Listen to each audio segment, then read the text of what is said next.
into extra innings against Durham and outlasted them in a game that ended 7-6. So they've been tested as they've gotten here to this point. Now it's just one final hurdle to overcome here. Let's go through the lineups for you. First, for the visiting team, the Winners Warriors with a record of 19-12, led by head coach Jeff Ingles in his 26th year at the helm of the Winners Warriors. Quite a track record for Coach Ingles. 11 section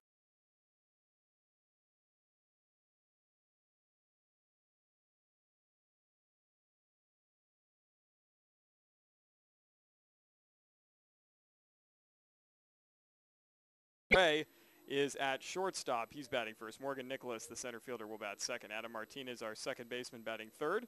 Ben Case is the catcher. He's batting fourth. Christian Corrales will be on the mound today for Winners. He's batting fifth. Ivan Martinez, the right fielder, bats sixth. Ricky Reese is the first baseman. He bats seventh in the order. Kevin Lane will be the designated hitter today. He will bat for Henry Nicholson in the eighth spot in the order. Nicholson at third base, and Nico Rojas is your left fielder. He will bat ninth.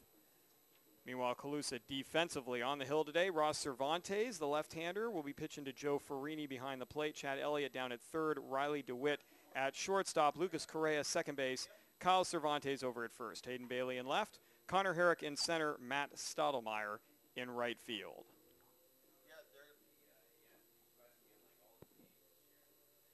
Yeah, they're going to have to play tough defense today.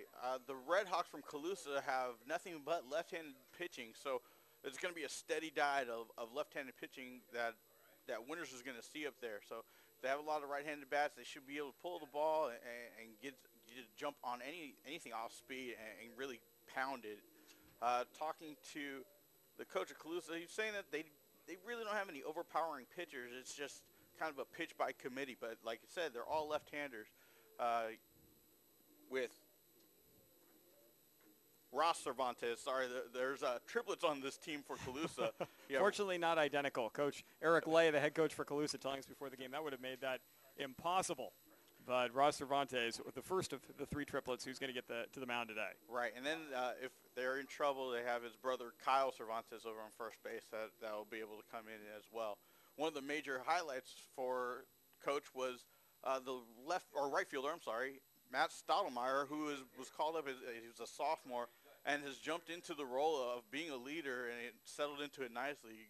Jumping into the number 3 spot for a number 1 ranked team is no easy task, and he's been able to do that. So, well, we are set and we are ready to go. Eric Lay in his first year as the coach of the Colusa Redhawks, but very familiar location for him. He was a longtime coach at Maxwell. They were here 11 years in a row. This was their 11th year, and he got to watch his former team win a championship, hoping his Redhawks in his first year as managing the Redhawks get a chance to do that today. And we are underway. Ross Cervantes, first pitch.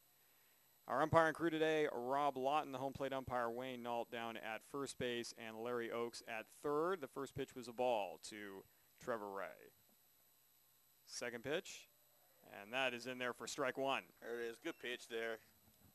Starting him off fastball. Looks like he probably will stay with that here, just to get a feel for the game and just to get into a groove. This pitch is going to be low, and the count will move to 2-1. For Ray on the year, batting .417. 9 extra base hits, 6 doubles, 3 triples. That one is under the glove of the third baseman, Elliott, and into left field for a single, and Ray is aboard. Good rib, good at bat by the leadoff batter there. Took his time, saw a pitch that he got and drove it just right under the glove there. Good effort by Elliott, but boy, you got to have quick reaction times down at third base. And so quickly a man aboard for Winners in the top half of the first inning. Trevor Ray this year, 36 stolen bases in 39 attempts. Ray set the single season Winners record, not only for stolen bases, but hit batters. That latter one a little bit more of a painful record. This one squaring is Morgan Nicholas, and he takes a strike. Ray doesn't go anywhere, but he is definitely a threat to run. Yeah, that's what he's probably a threat to steal here. to say the Yes. least, setting the record.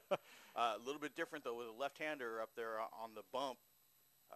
Can pick you off really easy with a nice slide step over there. So Cervantes, the high leg kick, comes to the plate. This is bounced down the line and foul. And the count will be 0-2. Yeah, it really makes for an interesting cat and mouse game between the left-handed pitcher who's staring right at you when you're over at first base. And it's his brother over there. Who knows? They probably have some secret That's right. hand-eye coordination or double tap of the glove. And Nicholas staring at an 0-2 count and waiting the pitch from Cervantes. And Cervantes is going to go over to first base for the first time, and Ray is back in easily, standing up. good job by the pitcher just to keep him close and keep him honest there. You don't want him to get too big of a lead just to make that stolen base that much easier. Nicholas, the freshman, awaits. The runner goes. Here's the throw down to second base. It's going to be way high, and backing up the play is Lucas Correa, the second baseman. And the bag is stolen for Trevor Ray. It was almost a question on not if he was going to go, it was when was he going to go to swipe second base and get himself into scoring position. That's what makes Winters so dangerous, is especially with the threat on the base pass, to always have somebody being able to put themselves in scoring position. Now the pressure's on the defense.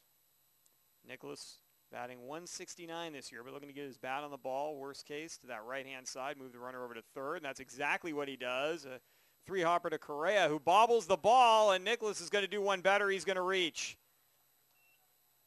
Nice hustle down the line on the error by the second baseman, and over to third goes Ray. So Morgan Nicholas executed that perfectly, except I think he thought when the ball came off his bat, he was going to be retired. Instead, he's at first. Yeah, Correa, I think, looked up to see if he had a shot at getting him at third and took his eyes off the ball, and one extra hop over the glove, and now you got runners on the corners instead of one out. It's the old cliche, Greg, you got to keep your eye on the ball, but you can see why. That is Exhibit A right there. You take your eye off it for just a split second, and suddenly you're kicking it around the infield. Now batting is Adam Martinez with runners at the corners and nobody out in the top of the first inning. And this one is going to be driven over the head of the second baseman, and we got our first run of the game. On the first pitch that Martinez sees, he singles in a run. Good piece of hitting. Went with the pitch. It was on the outside corner. He drove it right over the second baseman's head. Now batting, catcher. So runners at first and second. And now Ben Case is the batter. Case has driven in 30 runs this year. That is tied for the team lead with Martinez, who just drove in his 31st. So Case has got to keep pace here to stay up with that team lead. And he's got a guy in scoring position, another one over at first base. Nobody out in the inning. Dangerous part of the lineup here, it seems, when you have them back-to-back. So with two 30 RBI guys there, they're always a threat, and it seems like they're always got runners in scoring position. Cervantes comes to the plate, and that one is going to catch the inside corner for strike one. Winters has not got a great team batting average coming into the game, 282, but Jeff Ingles telling us that they are, it seems like every coach these days is telling our team is scrappy, and we convert on, and you could see it right there. You get Ray on, he steals second. Nicholas hits behind him, advances him, and reaches base himself, and then Martinez singles him in, and we've got a hit batter as Case. That hit him in the leg. Ugh. Not a good start for Cervantes. I wasn't sure if you were groaning more for Case getting hit in the leg or for Cervantes now staring at a bases loaded situation. I think it might have been a little bit of both. I feel for both of them. It's, oh, you got hit in the foot, but oh no, now you got bases loaded with no outs. And Christian Corrales, who's the starting pitcher today, and in one of those situations where, as we like to say, he's going to be able to help himself. And already up 1-0, nobody out. Looks like the corners are in. Anything hit to the corners here, they're going to try to get the play at the plate and double them up at first. But it's important to get the first out in that sequence. In the dirt, nice job by Joe Farini with the stop. Double play depth up the middle with Riley DeWitt, the shortstop, and Lucas Correa at second base. Which is smart because it is so early in the game, and to sacrifice one run to get 2 outs, I would do that, especially in the first inning. So good coaching. Cervantes, this one grounded to third. Here's the throw to home. There's one retired. No play at first. But there it is, just like you said, Greg. Make sure of the 1 out, and that's exactly what Elliott and Farini combined to do, 1 away. Now batting, right fielder number it's a fielder's choice. 5-2 on the putout, and Corrales is over at first. Everybody moves up 90 feet. Still a 1-0 ball game. And the batter is Ivan Martinez. Corners are still playing in there at third and first to replicate the same thing that they had before, or maybe get a nice out. Looks like the catcher sent him on the outside corner of the plate here. So outfield playing straight away against Martinez as he looks at ball one just outside. But you were right, Greg, aiming for that outside corner. Yeah, hopefully he rolls over it and grounds or hits another grounder to the third baseman. He's already been active. I've seen 2 plays already. That's right, Elliott.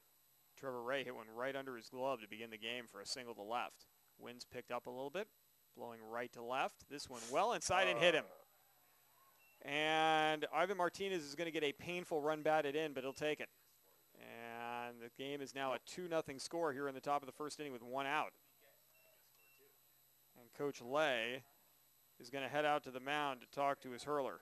Yeah, 2 hits batsman in the first. He needs to really settle down here. He still has a chance to get out of this fairly unscathed with only giving up 2 runs. Hopefully get a nice grounder to second base and roll a double play and get out of this inning. Well, and that's tough as well. The left-hander has hit 2 right-handed hitters. I mean, he's got to come all the way across. All the way across. And way, way across. And he's hit both of them right in the same spot. Ricky Reese, now the batter, the first baseman. Reese, a sophomore. This is just his 23rd plate appearance of the year. But as we've seen so often today, 3 hits, 4 runs driven in. And we saw this earlier in the day. Gets 3 hits, 3 runs driven in, 9 hits, 9 runs driven in, taking advantage when they're putting the ball in play. And this one is low, ball 1. Got another chance to add to that RBI total here. How big is it, Greg, to get on the board as the visiting team so early in a game? It helps. It really has a chance to put your pitcher's mind at ease, knowing that, hey, I have a big lead here if they can open it up, a 4 or 5 run inning. And now all I got to do really is go out there, throw strikes, and pound it, and have my defense play behind me. Count evens at 1-1. We heard that from our player of the game in Maxwell's win, Zach Troughton. Yes. He went out to the mound. He already had 3 runs on the board. He said they aren't going to score 3 runs off of me, so I think we're in good shape. And that proved to be the case, an 8-0 win for Maxwell in the D5 final. 1-1 count here. A big opportunity for Winters to do some serious damage with the bases loaded and just 1 out. Swing and a miss, though, and the count is now 1-2. Good pitch on the outside corner by Cervantes. Like I said, he has a chance to help himself out here. If he can get a strikeout, then everything on the defense side can go back to settle in and play normal death instead of, especially on the hot corner, being right there on the edge of the grass is kind of tough. Reese now choking up on the bat a little bit. Farini setting up outside. That one is going to be fouled away. Nice job by the hitter going with that one and keeping himself alive. Good crowd on hand as the day is, as we moved into the afternoon, more umbrellas popping up in front of us here as people trying to protect themselves from the sun on a fantastic day for baseball here at Butte College. Absolutely. The 1-2. And that is going to be fouled. Almost a self-defense swing. That ball was heading right for Reese's chest, and he fouls it off. I don't even know what part of the bat he got on that. It might have been the end, so just cued it off, but more defensive swing than anything. It looked like he was trying to samurai that thing somewhere and chopped on it and fouls it off the first base side. Let's see if they're going to go back outside. Long look in by Cervantes. Nope, send it back up outside. Here's the pitch. And on the corner, wow, perfect placement, and Farini framed it perfectly. 2 down. Good pitch by Cervantes. Looks like he's starting to settle down now and has a chance to get out of this inning with only giving up 2 runs. Well, he's got one more big out to get, but now he's going to go to the full windup, is Cervantes. Be pretty huge if he can get out of this with just the 2 runs. Lane, the 8th batter in the inning, and looks at one just off the outside corner for ball 1. Nico Rojas in the on-deck circle. Jeff Ingles down at third base coaching. Over at first base, as this one is high, Danny Murphy. Outfield is shading Lane slightly to right. Infield pretty much straight up. Cervantes' pitch. That's down the heart of the plate for a strike, 2-1.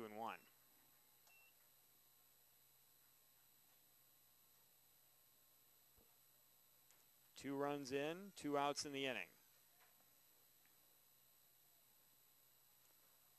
Looking to do a little damage. It's A little bit low, 3-1.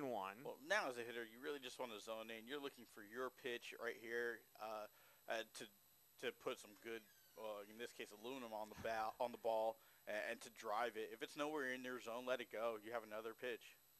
The 3-1 delivery. And that is going to be high, ball 4. Whew. Umpire came out of his stance Yeah, he like he was ready to give him a strike. But so an RBI on the walk by Lane brings the 3rd run in. Little words of encouragement there by Ben Case, the catcher, to number 3, Rojas, as he was going by him. And I don't know, maybe he's saying, hey, take it until you get a strike here. Yeah, Cervantes has already hit 2, walked 1. He has struck out 1. This pitch is going to be on the inside corner for strike 1. I think that's the type of pitch he was trying to get over earlier when he was hitting guys. And, you know, you forget the fact, I mean, all these guys are between the ages of 14 to 18, maybe at the high end, and you get into a championship situation and start squeezing the ball a little bit tighter than you might normally. This is a swing and a miss, strike 2, and it takes a little while for the adrenaline to get out and to settle down. Yeah, it's not like professionals where you're doing this on a day-to-day basis and you're put in the situation. Some of these kids, this is the first time they're in a championship game caliber, so the nerves are high end, and maybe even extra families out here today to watch them play. The 0-2 way outside, and the count is 1-2.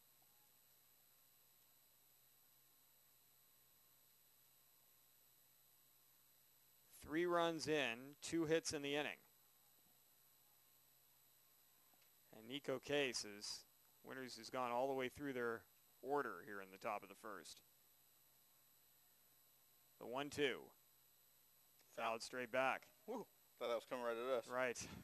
Thank goodness for the net and the glass in front of us. I left my glove at home.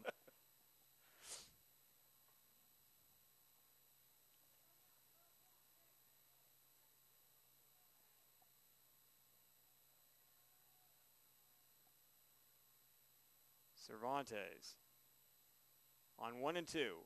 This one's going to be bounced foul down to third. Nice job by Rojas staying alive. At this point, you really just want to protect as a hitter. You want to, anything close, anything near the strike zone, take a hack at it, put some aluminum on it, yet again the term, but just to protect yourself and get something better to hit. Ooh. Well, and there's a nice job by Cervantes going to the outside part of the plate, and Rojas strikes out swinging, but 3 runs aboard in the top of the first inning for Winners. And now let's take a look at the lineup for the Colusa Redhawks and then the defensive alignment for the Winners Warriors. Colusa comes into the day today with a record of 26-5. Lucas Correa will be leading off, the second baseman. Kyle Cervantes, the first baseman, will bat second. Matt Stottlemyre, the right fielder, bats third. As Greg mentioned, a call-up midway through the year. Ross Cervantes, the cleanup hitter, the pitcher. Riley DeWitt, the shortstop, bats fifth. Chad Elliott at third base, batting sixth. Estevan Frias, the designated hitter, he will bat for the left fielder Hayden Bailey. At the high school level, you can bat for any position player, not just the pitcher, or choose to forego on the designated hitter. Joe Farini is the catcher. He will bat eighth, and Connor Herrick, the center fielder, bats ninth. Christian Corral is on the mound for the Winners Warriors, 19-12 overall. He'll be throwing to Ben Case behind home plate. Henry Nicholson at third base, Trevor Ray at short, Adam Martinez second base, Ricky Reese at first. And then in the outfield, Nico Rojas in left field, Morgan Nicholas in center, and Ivan Martinez in right. Winners starting pitcher, Christian Corrales this year. Done an outstanding job, 8-2, 13 appearances, 10 games started. He's completed 8, and an ERA of 2.84. And he's got 9 innings left on his week, so he can go into extras if necessary. Which is a good thing and a good option for coach to have that ability to go ahead and make him or have him throw the whole game. These two teams did play earlier in the season, and Winners came out on top 10-1. But when talking to both these coaches, both of them said, hey, neither of these guys have seen who we're throwing out there today. So it's like facing a brand new team, essentially. That was the third game of the year, so a lot's transpired over the last couple of months. As we failed to mention, Cervantes, a record of 9-2 with a 2.12 ERA, 11 games started, 13 appearances, 4 complete games. So we have 2 very good pitchers out there today as Correa takes strike 1 from Christian Corrales. But right now, is that 3 runs going to be enough? I know we've got a long way to go, but it's a great start for the Warriors. Yeah, just have to settle down, throw strikes, let the defense work for you. That ball was high, 1-1.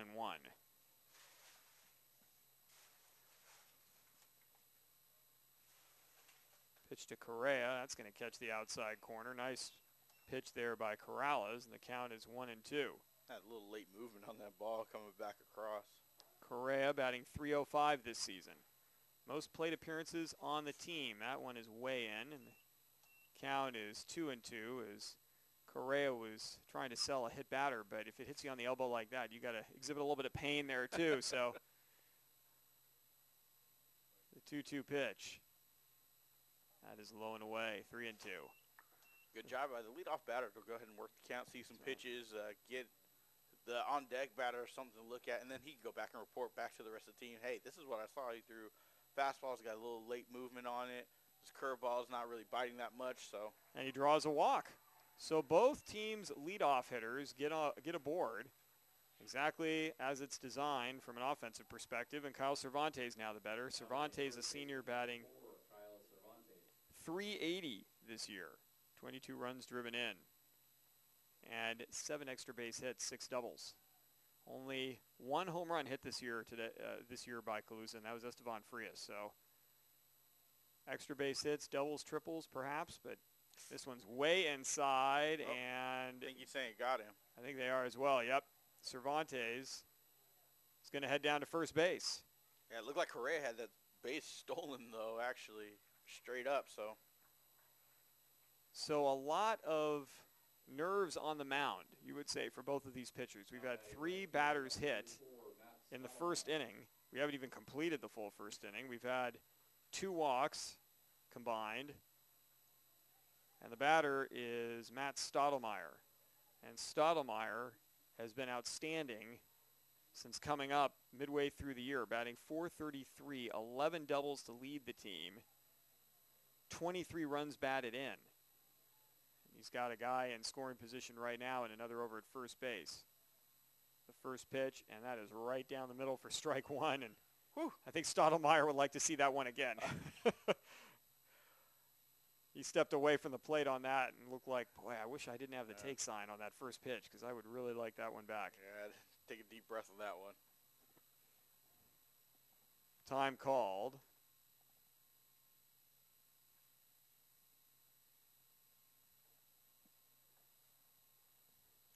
No balls and a strike.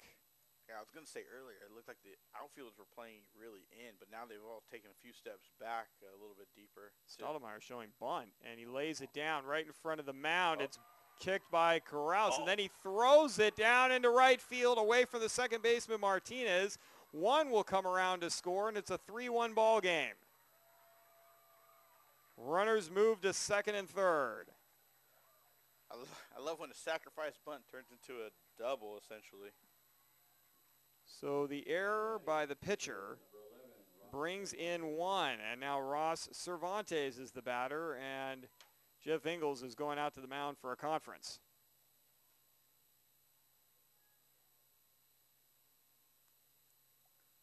Well, both teams experiencing some defensive struggles to begin the baseball game. Yeah, it's tough. Like we said before, you're not playing on your home field, or you're playing away. This is a new venue for you, essentially, and you might not even played on something similar to this. So it's tough to get a feel for it. The mound might be a little bit different. The landing spot might be different. So it has a lot to do with how you pitch and how you perform, or it just could be nerves and gripping the ball a little bit tighter and not hitting your spots, rushing throws. So second and third now, and this pitch is going to be up and in for ball one.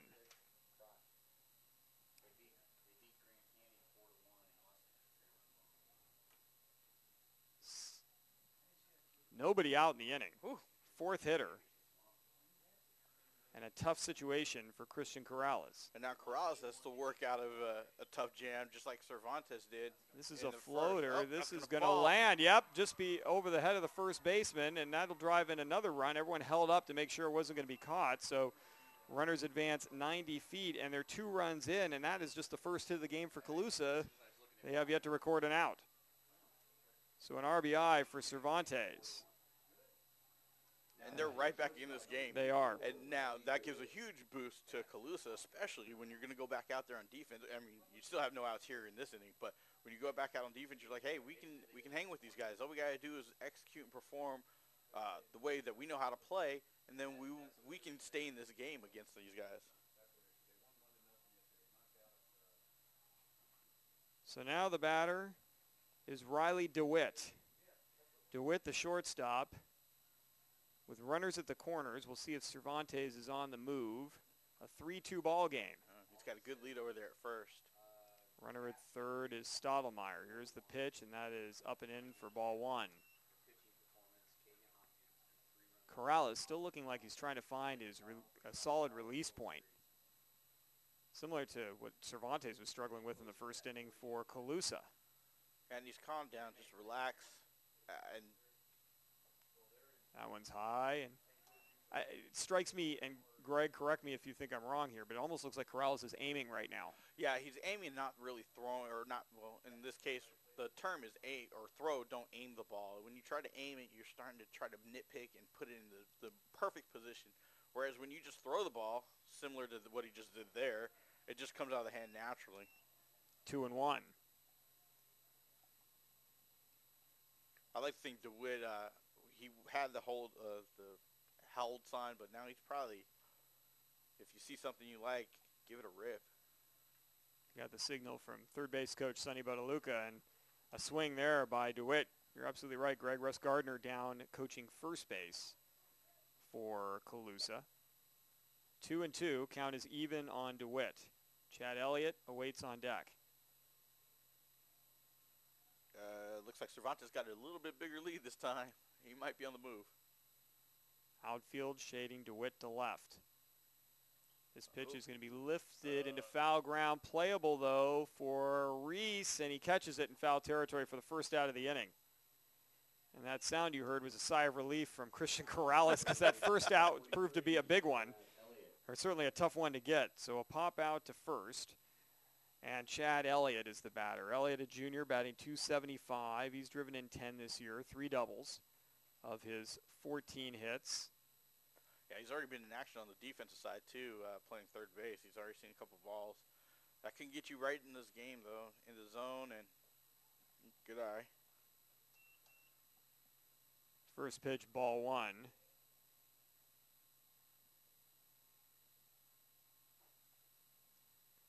Has a chance to tie the game here, which would be huge for Colusa, basically.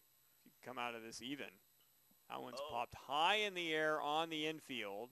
Calling for it is Ray, and he's got it for the second out of the inning. So now it's up to Estevan Frias, who's hitting for the left fielder Hayden Bailey. And suddenly Corrales is, it's not quite as nerve-wracking a situation for the pitcher with first and third and 2 outs on 2 pop-ups to your infield. Take it. Take the outs. Well, here's their power hitter. Frias, the lone home run on the year. He has driven in 26 runs, however, so.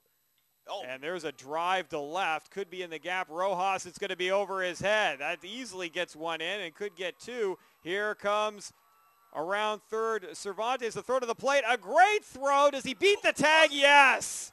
And then down to third. Good heads-up play, Frias. Frias got a hold of that ball. That one hopped the fence way over the left fielder's head. He wasn't, Nico Rojas wasn't ready for that. That ball was crushed. Frias, a double, drives in 2, advances to third. And a great relay by Trevor Ray to home plate on a line to Ben Case, but it was up just a little bit, and Cervantes with a head-first slide managed to get the hand on the plate, and I think Case may have even dropped the ball trying to come down high to low to make the tag. Great call by our home plate umpire. That was Rob Lawton. Credit where credit's due, and it's a 4-3 game. Colusa leading with 2 outs in the in the bottom of the first. That was an excellent relay. Like the only way it could have been any better was if it was a little bit lower, so he could drop the tag on him. But great throw though from shallow left field. Whew, exciting baseball. Yes, here in the no first kidding. inning. We've got 6 more innings after this, at least. This is a curveball that's going to be well off the plate.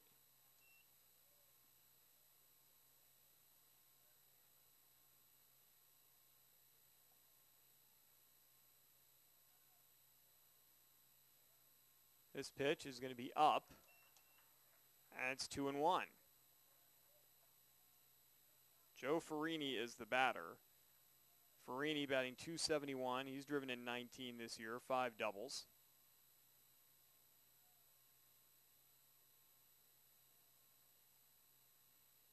The 2-1 pitch is going to be bounced towards short. Ray gobbles it up, throws to first, and gets Farini. What a response by Colusa, however. They go out and get 4 runs after trailing 3-0 in the top of the first inning. They bounce back nicely. We are moving to the second. Colusa with a lead here in this Division III championship game. The Northern section, baseball being brought to you by PlayOnSports.com, your destination for high school sports. Do you want to watch more of your school's great matchups like the game you're enjoying here today? Tell your school to sign up for the Play on Sports School Broadcast Program. The program allows schools to broadcast all their games and other activities on the web. For more information, go to playonsports.com/SBP.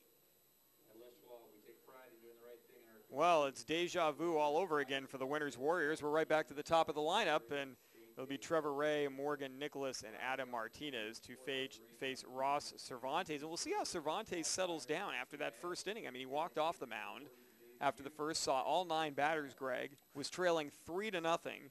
He'd hit 2 of them. He'd walked 1. He drove it. One guy got driven in on a walk. The other guy got driven in on a hit batter. Yeah. And then, a little dejected. His team bounced back nicely off Corrales, and now he's got a lead. Yeah, he was out there. He was working, though. He did end up throwing 27 pitches in that first inning, so it wasn't an easy one. And a few defensive mistakes that could have kept him out of the problems that he was having. And anytime you put runners on base, be it a walk or hit batsman, you're just putting that much more added pressure on yourself to try to recover and recuperate from the errors that you're making on the mound. So it's tough as a pitcher, and I feel for him. I've been there before myself. But all he's got to do now is settle in and throw strikes. That first inning's done. Go ahead and work the mound now, or work the plate. Well, Cervantes, we'll see if he can bounce back here in the second inning. Again, he's going to be facing the top of the Winners lineup. Trevor Ray will lead things off. He singled to left sharply under the glove of Chad Elliott to get things going in the first inning, came around to score. Now here he is out for his second at-bat in as many innings. That inning for Colusa, they had 2 hits in the inning. The big one, the double by Frias that drove in 2 and gave his team a lead. A walk, a hit batter, an error. Another single on top of that. A lot of activity in the first inning. Exciting game to watch Yes. here. We already had to play at the plate. If you're a coach and a fan of defensive baseball, however, it's making your stomach turn it into knots. I'm sure Coach Ingalls and Coach Lay have not been too pleased with what they've seen defensively to begin the baseball game. Ray settles in, and Farini setting up outside, and the first pitch is going to be bunted sharply down the first baseline and is going to roll foul. Almost kicked back into play after it got from the grass to the dirt near first base. That was a line drive ground ball bunt there. Had a lot of mustard on that. Might as well put a swing on it next time. 0-1 on Ray. But I like what he's trying to do here. Utilize his speed, put one in play, make them make a play, and put it on the defense, put defensive pressure on them. This one is going to go into right field, and it's going to fall for a base hit. in front of Stottlemyre. So Ray has had 2 plate appearances in 2 innings and 2 singles. 1 to left and now this one to right. And Morgan Nicholas is the batter. Nicholas reached, just trying to, after Ray stole a base, just trying to move him over with 2 strikes. Hit the ball to second base, and it was juggled by Correa, so Nicholas actually ended up reaching. And again, Ray, 37 stolen bases now in the year in 40 attempts. So he's got a nice lead over at first. Cervantes, high leg kick, showing bunt. The ball's laid down. Cervantes comes up and throws out Nicholas for the first out of the inning on the sacrifice bunt. Over to second goes Ray. Now batting second baseman number 1-3 on the put out, and this is Adam Martinez, who singled to right and drove in a run, came around to score in his first at-bat, and he's got another runner in scoring position in the speedy Trevor Ray. A base hit to the outfield, and Ray is going to score. Absolutely, and the coaches, I'm pretty sure, are setting up for it. Adam Martinez is probably just looking to drive one, put one in play here.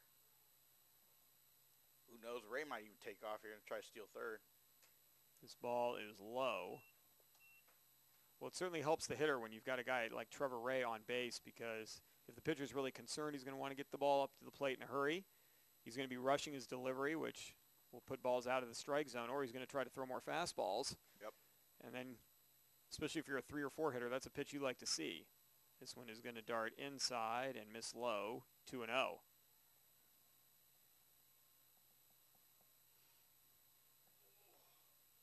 One out in the inning, runner at second base. Wind has died down now.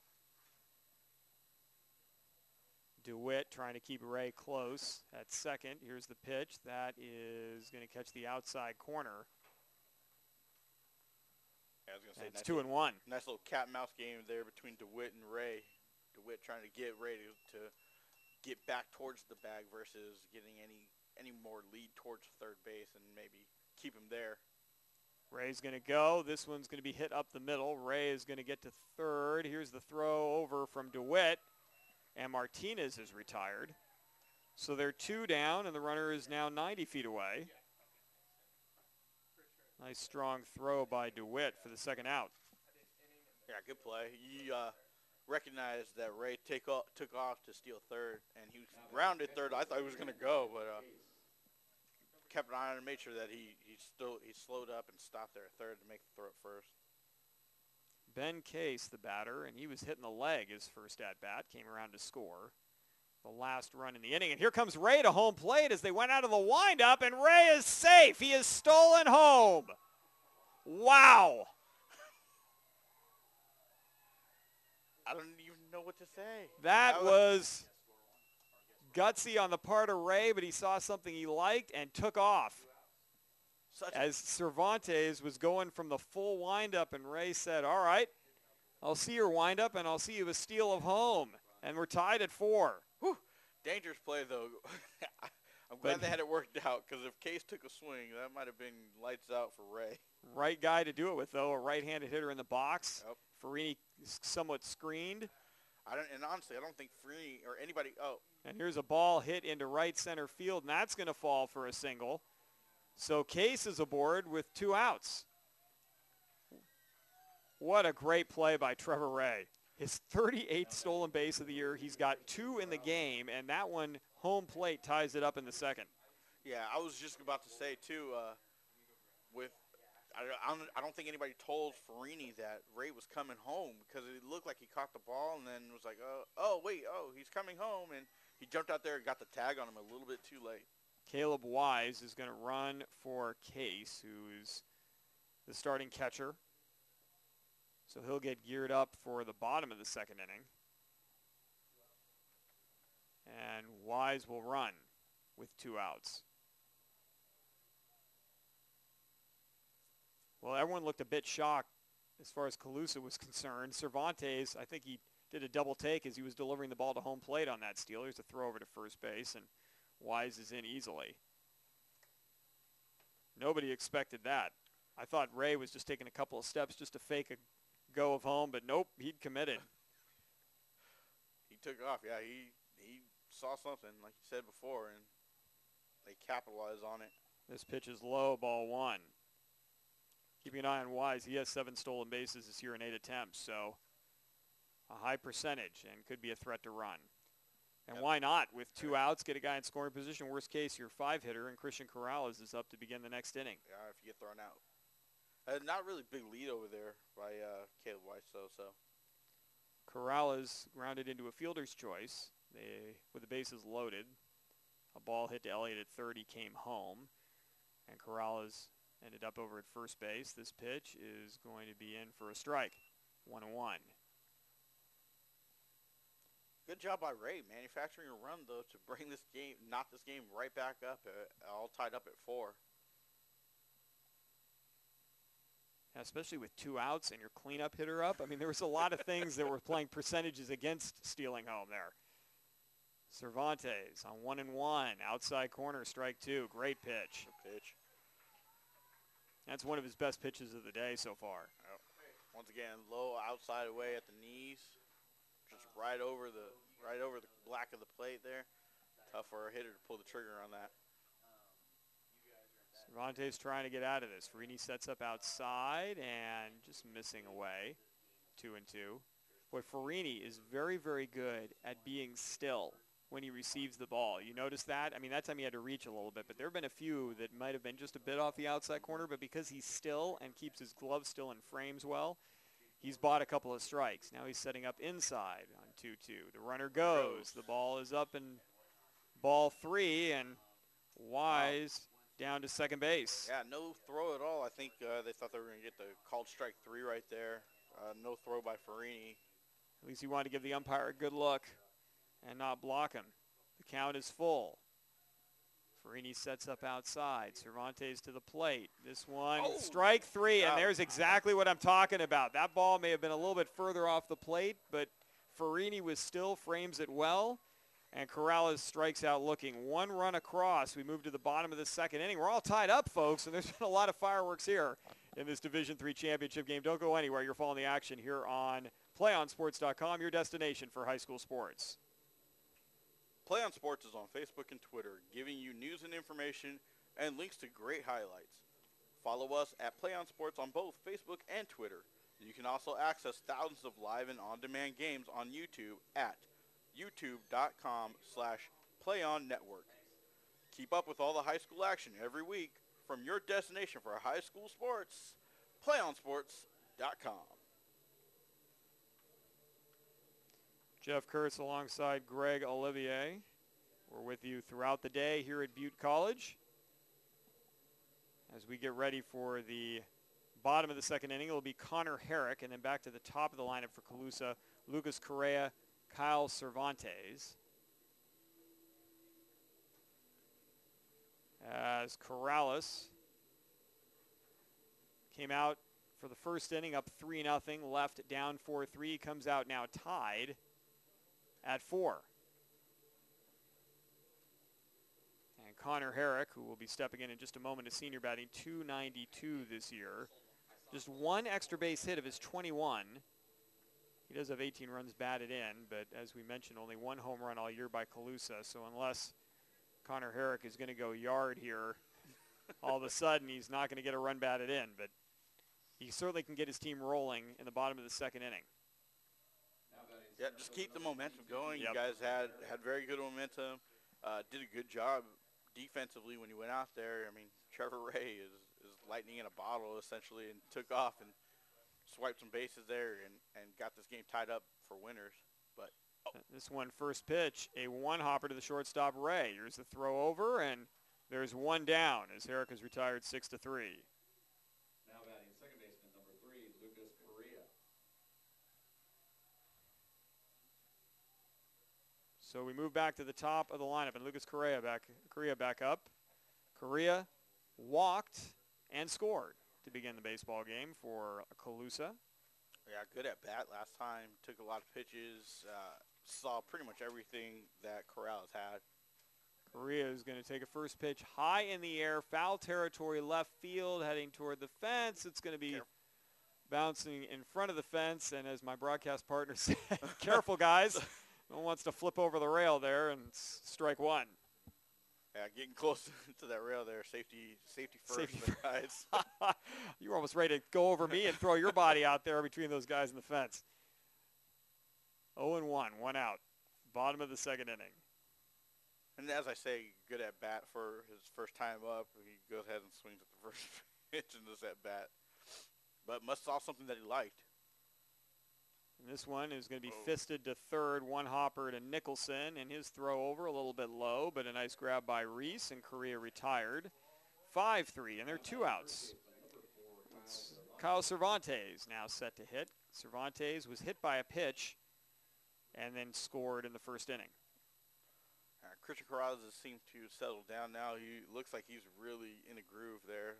Well, are you surprised, though? Colusa's come out, and they've seen 3 pitches so far. They've swung at all of them. That's a little bit of a different approach as opposed to the first inning. Absolutely. Do you try to make Corrales throw more there and demonstrate that he's found command? I would think so. As a coach, you probably want to put the hold sign on or the take sign to make sure that at least challenge him, to make him, force him to throw a strike. Well, Cervantes is certainly being more selective. He's in a 2-0 count right now. In a great hitters count here, that now he has a chance to he's probably going to throw a fastball because it's normally their best pitch. And now, hey, something flat and straight. Well, that one is right there at the knees for a strike. Probably had a take sign from Coach. Well, and Corrales didn't necessarily have to throw a fastball there. Base is empty, already 2 outs in the inning. You can go with something with a little movement on it. Now the 2-1, that's going to be low, 3-1. And even in this situation as well, obviously you want to get out of the inning, but you don't have to go a fastball right down the heart of the plate, especially with bases empty and 2 outs. Corrales taking his time, and now time called by Cervantes. Stottlemyre in the on-deck circle.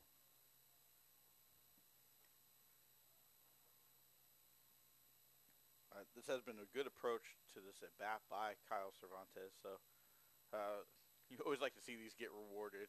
Good at-bats. Oh. And that one's going to hit him again. Oof, that is tough. Cervantes hit for the second time today. Oof. And that chuckle, folks, was not because he's in pain, but just that's a rough start when you're hit twice, once in the leg and then once in the arm. That got him right on the funny bone, but not so funny right now. Oh, and those never are. I don't know why they call that the funny bone. Yeah, nobody's laughing when that happens to them. Maybe it's the funny bone because everyone else was laughing at you, and some of those you bonk it on the table, but that's a lot worse here. And oh, that's not good. It looks like they might be pulling him out of the game.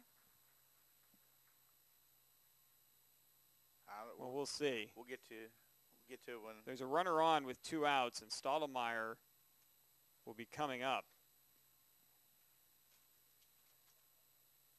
We've had 3, make that 4 players hitting this ball game. I'm going back to the first. Yep, 4, 2 on each team. Yep. One guy twice. That's right. Ross Cervantes hit 2 in the first, and now Corrales has hit Kyle twice. Once in the first, now once in the second. And coming out to run is going to be Jose Santana. So Santana is running for Cervantes, the first baseman, and we'll see if Cervantes comes out for the next inning, or if this is going to be the courtesy pinch runner and Cervantes can collect himself in the dugout. So 2 down, Santana on, Stottlemyre the batter. Stottlemyre bunted in the first and reached on an error by Corrales. Ended up coming around to score, but the first run of the game scored on that bump by Stottlemyre because Corrales bobbled the ball and then threw it away into right field past the second baseman Martinez, who was covering on the play. And actually, that hit batsman is pretty big because if Kyle Cervantes can't go anymore, he is the number 2 pitcher, so that could play factor as we get deeper into this game. Stottlemyre takes high for ball 1. Infield and outfield playing Stottlemyre to pull. Bottom of the second inning. Here's the pitch. And that is up and in. Ball 2. Good eye by Stottlemyre. Now, once again, though, you're in a hitter's count. should see something that you like, take a cut at it. Or given that Corrales is struggling a little bit now with his control, maybe you take. That one is in there for a strike. 2-1.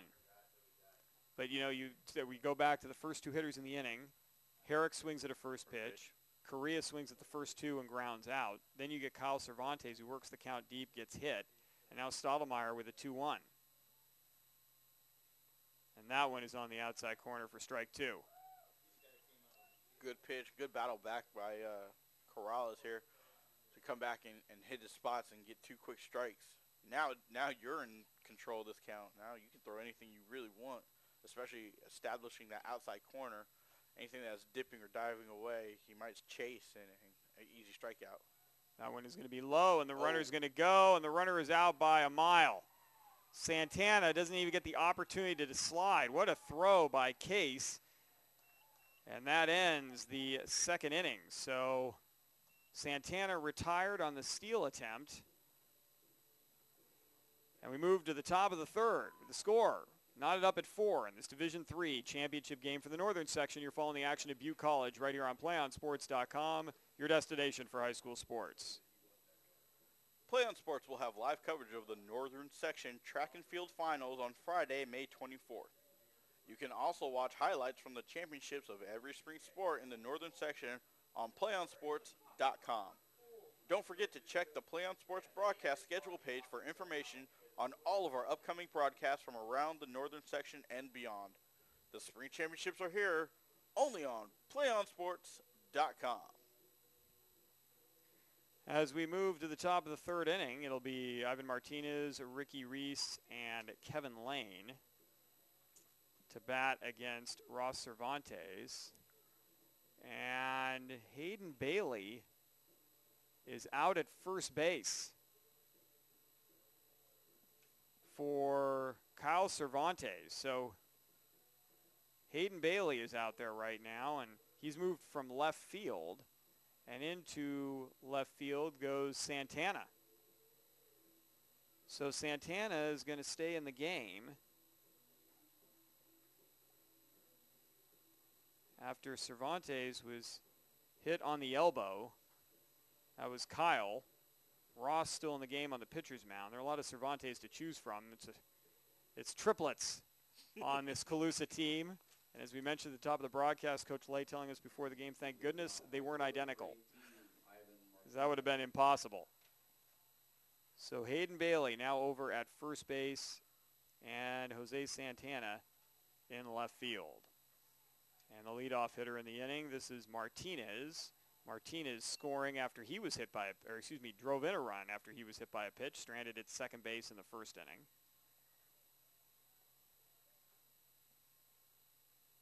Outfield shading him slightly to right. 2-0, a pitch a little bit high. Colusa crowd didn't like that one. The home crowd I can hear that. No, that's true. But I could hear it through the glass here. We are all locked in here with some great air conditioning, which we will take on a beautiful day today, but it is warm outside. But if I could hear the crowd groaning through the glass, it's a sign that they were very dissatisfied. 3-0 now on Martinez. And that one's going to get on the inside corner for strike one. Nice pitch by Cervantes.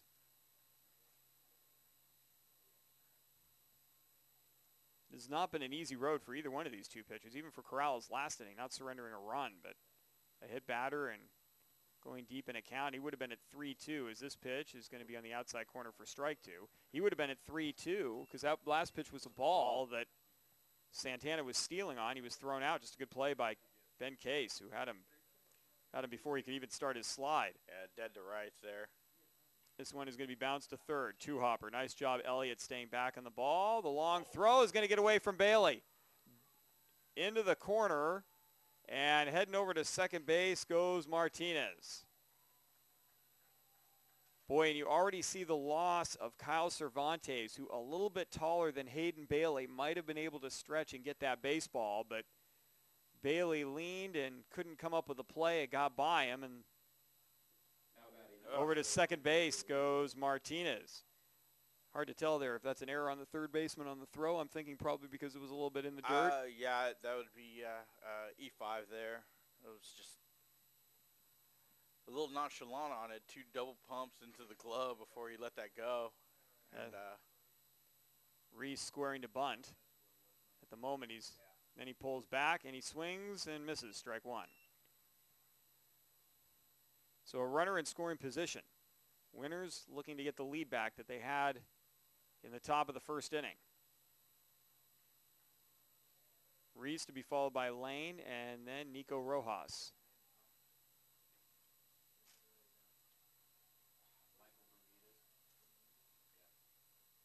Cervantes taking his time, now comes to the plate. This one is going to be swung on a miss, strike 2.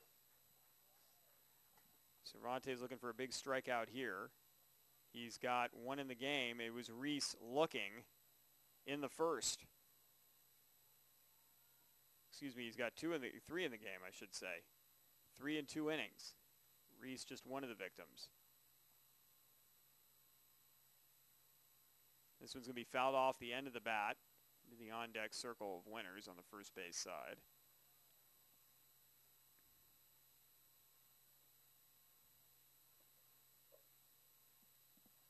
Count still 0-2. Nobody out. Leadoff batter at second base.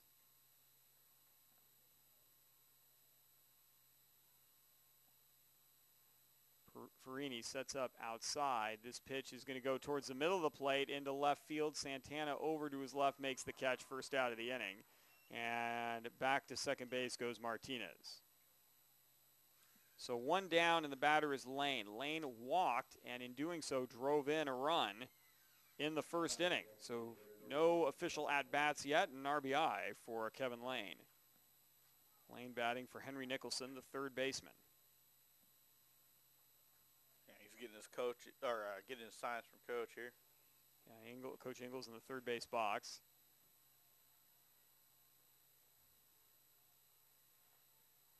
Lane stepping in. And the first pitch from Cervantes. Just misses on the outside corner, 1-0. Good eye there. Almost a standing room only crowd here at Butte. Yeah, it filled up really fast. We got people along the right field line. There's a hill beyond the dugout in right field, and a nice place to watch the game with a little bit more shade, and there are a lot of people up there as well. This is low and in, 2-0.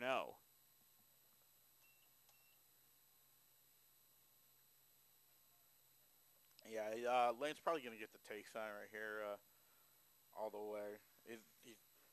When Cervantes is on, he's painting the corner, very, very strong. When he's off, though, it's easy to lay off as a hitter. The 2-0, and that time it's going to catch the corner, but even it would have been a good pitch to let go anyway. That wasn't really a good hitter spot for Lane, and the count now 2-1. Not at all. Good pitch, though, by Cervantes to paint that outside corner. Like you said, that is one of the toughest pitches to hit. Anything low and away or at the knees and tailing away. Oof. The 2-1. This one up the middle. Cervantes knocks it down. Runner's going to go to third. They're going to throw to third and get him. Nice recognition by Cervantes as Martinez trying to advance. Your instinct says go to first, but Cervantes out of the corner of his eye saw Martinez make a break for third base and retires him there. Good recognition there by Cervantes. I saw him going too, and it's funny, being up here at a bird's eye view, you're thinking, turn and look, and he caught him out of the corner of his eye, whipped around, and made a great throw there to Elliott so he can apply the tag and get that second out of the inning. So the lead runner retired, runner over at first base now with 2 outs, and Nico Rojas the batter. Rojas, the 9th hitter in the order, struck out swinging his first at-bat. This one is going to miss outside, just outside, ball 1.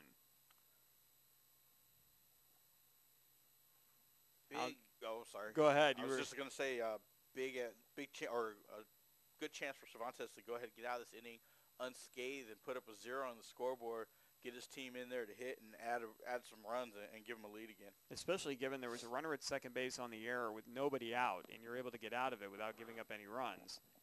That's huge. Good defense, though, behind him. Pitch is going to miss inside, and it's 2-0.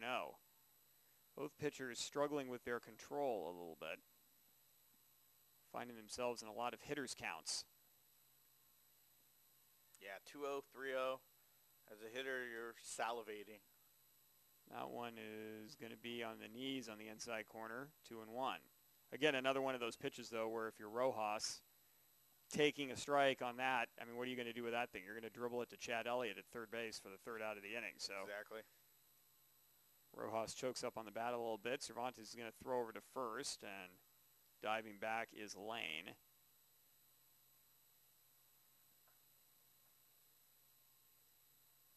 Outfield shading Rojas to right. Infield slightly that direction as well.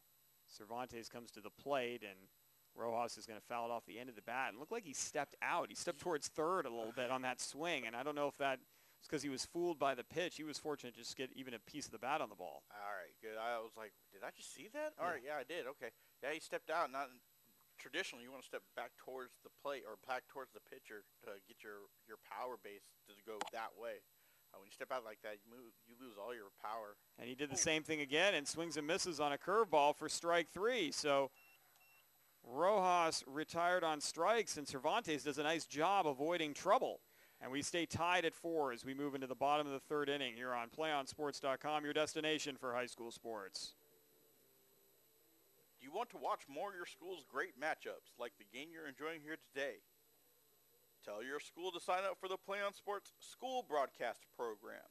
The program allows schools to broadcast all their games and other activities on the web. For more information, go to playonsports.com/SBP.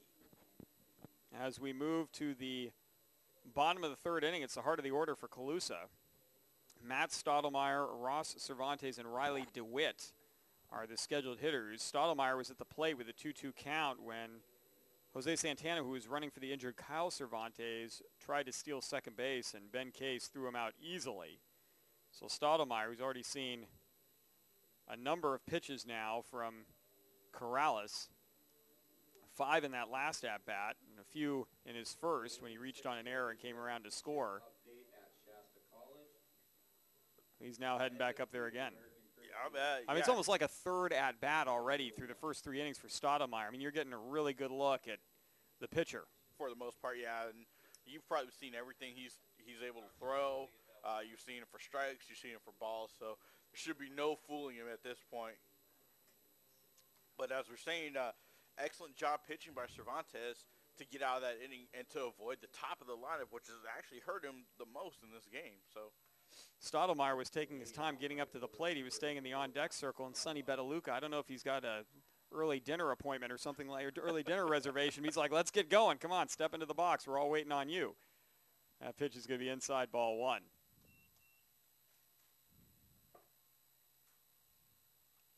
I like the pace of the game, though. It seems to be going really well, and it helps when the defense is playing good and minimizing errors. So fast action, fast-moving game, fast-paced. As a pitcher, you like that. You'd like to continue into the groove that you have. Count evens at 1-1, though these pitchers have been throwing a lot of pitches. I don't know if you've got a pitch count back there for us, Greg, but if you're able to dig one up or give us an approximate, that'd be great. Here's a pitch on the outside corner for strike 2. Yeah, we have Christian Corrales here is pitch 30. That was pitch 39 for the day. So. And we're just starting the third inning. That's up and in, and it counts 2-2. I'm only laughing because Stottlemyre was trying to lean in there a little bit. He lifted his arm, trying to get hit by that curveball. If you're going to get hit by a pitch, might as well be something off speed. It's not going to hurt as much. The 2-2 delivery from Corrales is going to be high and away, ball 3. That time he looked like he stumbled a bit coming off the mound. I don't think he liked landed on the side of the hole that's developing on the pitcher's mound here at Butte, though the grounds crew at Butte College has done a very good job and has traditionally as well over the years in covering this game. This one's going to be bounced foul into the Colusa dugout. Making sure everything's maintained. They water things down between games. Try to fill any holes that got created. Yeah, and drag it out real quick. Makes it a nice playing field. One of the best these kids will see in many cases all year long. Here's the full count delivery from Corrales. It's going to be bounced towards short. Deep in the hole is Ray. He's got a long throw to make here, but he gets Stottlemyre. Nice job. And the leadoff man is retired. Good strong throw there by Ray. Trevor Ray has been very impressive in this game. Absolutely. Just a great ball player. Cervantes now the batter. Trevor Ray. That's Ross Cervantes, sorry. Yes, Ross Cervantes. Trevor Ray is just a junior. Oh, that's nice for Winters to have that to coming back next year.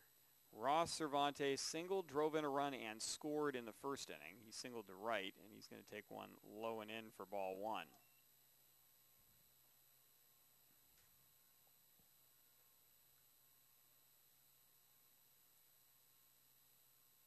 Outfield playing him to pull. The number 4 hitter in the order is going to drive one up the middle. That is a base hit. Single to center for Cervantes. He's on with one out in the bottom of the third inning. And Riley DeWitt comes to the plate. DeWitt popped to first his first time up. That was actually the first out of the first inning for Colusa. They'd had a walk, a hit batter, an error, and a single. And then the big hit was Estevan Frias's 2 RBI double to left with 2 outs that gave them an early lead. This is a bunt attempt that is fouled. So DeWitt trying to move the runner in scoring position. We'll see if the bunt play is still on, as Henry Nicholson thinking so. He's on the grass over at third. Yeah, talking to these coaches, we're a scrappy team. We play small ball. There's not really any big home run hitting threats for either of these teams. Well, this one's going to be popped high in the air into foul territory. Nicholson looking for the wall and then overran the baseball. And second life for DeWitt. Good effort by Nicholson. He was trying to find the wall, and then he looked back up again and realized he'd run too far. Good effort, though. Count 0-2. There's a lot of foul territory here on both sides, and those are tough plays to make. The pros make that look very easy. They're finding the ball, they're finding the wall. They end up in the crowd. They catch it anyway. They end up with a hot dog as well from some unsuspecting fan in the second row. It's just a tough play to go back and find. This one's going to be lifted into the air, into the gap, and it's going to fall, and it's going to roll all the way to the wall as Nicholas thought about making a dive attempt for it. This is going to get one run in, and heading to third is DeWitt, and he's going to be in standing up with a triple. Good rip by DeWitt. Bad angle there by Nicholas out in center. And that hurts, and then when it goes all the way to the wall, that's tough. It is 390 to straightaway center field, 370 to the power alleys, and 325 down the lines. And that one was between the left center field power alley and center field. So between 370 and 390, rolled all the way to the wall. And Nicholas, you're right, just misjudged the ball, took a bad angle on it, thought he might be able to get to it and make a play on it, but instead overran the baseball. And now the infield in. Yeah, I was just going to say, Coach brings the infield in.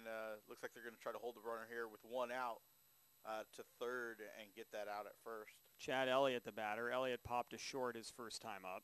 5-4 the score. Calusa's got the lead again. This pitch is high, ball one.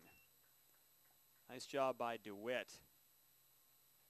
And then you wonder if Nicholson down at third base is kicking himself a little bit that he wasn't able to make the play on that pop foul. I mean, that was a difficult play. You can't really fault the youngster, but you wonder if he's thinking about that right now. This one is going to be low, ball two. Nah, you got to think about your safety first. And so you got to find the wall first and then come back and try to find the ball. Because if you're watching that ball the whole way and you run into that fence, you could potentially just injure yourself for the rest of your career. And that's not what we want to have, especially at such a young age. The 2-0 is going to be ground to the right side. Nice job spearing at Martinez. Can he make a play? Yes, and he holds the runner at third. What a great play by Adam Martinez. Elliott's retired 4-3, and there's 2 outs in the inning, and DeWitt still stuck at third base. Good play. He almost slid on the top of his head, making that diving stop. The ball was hit really well. And infield in saves the run. If the infield's back there, the run scores. And a nice shot by Elliott. I mean, that was a well-hit ball that Martinez had to react quickly to. Absolutely. And this now brings up Frias, who drove in 2 with a double to left, Greg, in the first inning. He swings and misses strike 1. 2 down, 5-4 Colusa. Bottom of the third. And looking to add another one here if they can. This one is going to be off the end of the bat, foul behind home plate, and it's quickly 0-2 on Frias.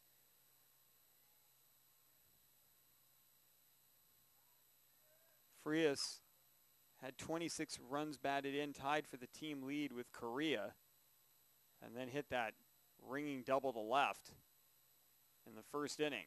This one is going to be way high. And he's got a chance to add another one right here. Big single. It looks like Case is going to go out and talk to Corrales. I wonder if they got crossed up on that. Corrales maybe thinking fastball. Case was looking for something else. He's really having a very straight dialogue with his pitcher right now. Actually, it might be more of a monologue. I didn't see Corrales talking too much out there.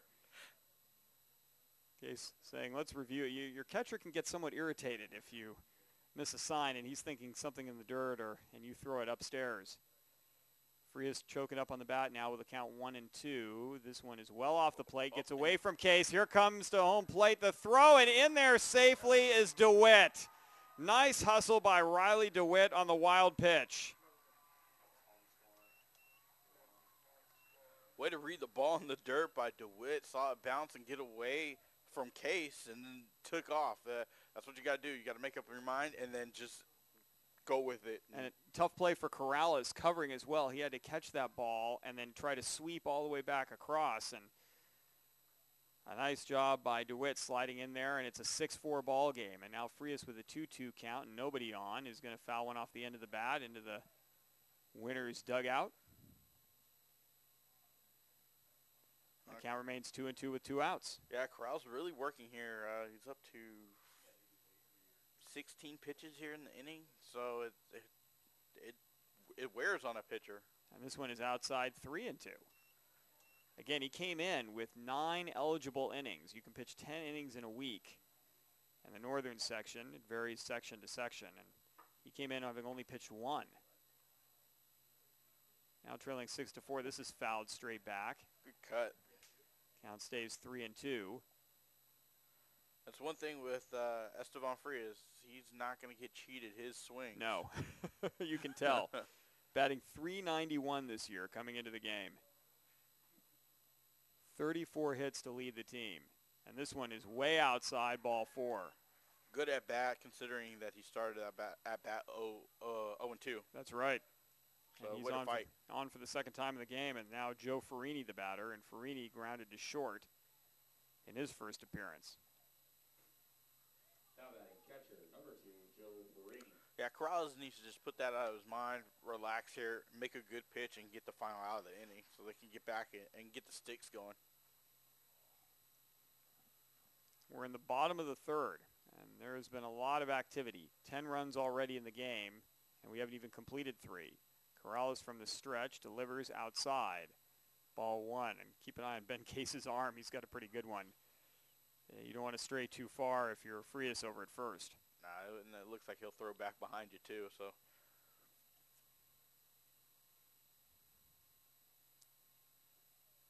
the 1-0.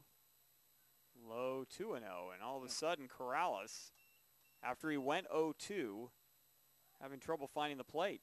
That's... Except for a couple of foul balls mixed in, that's 6 consecutive balls. Rough. Needs to really just settle down here.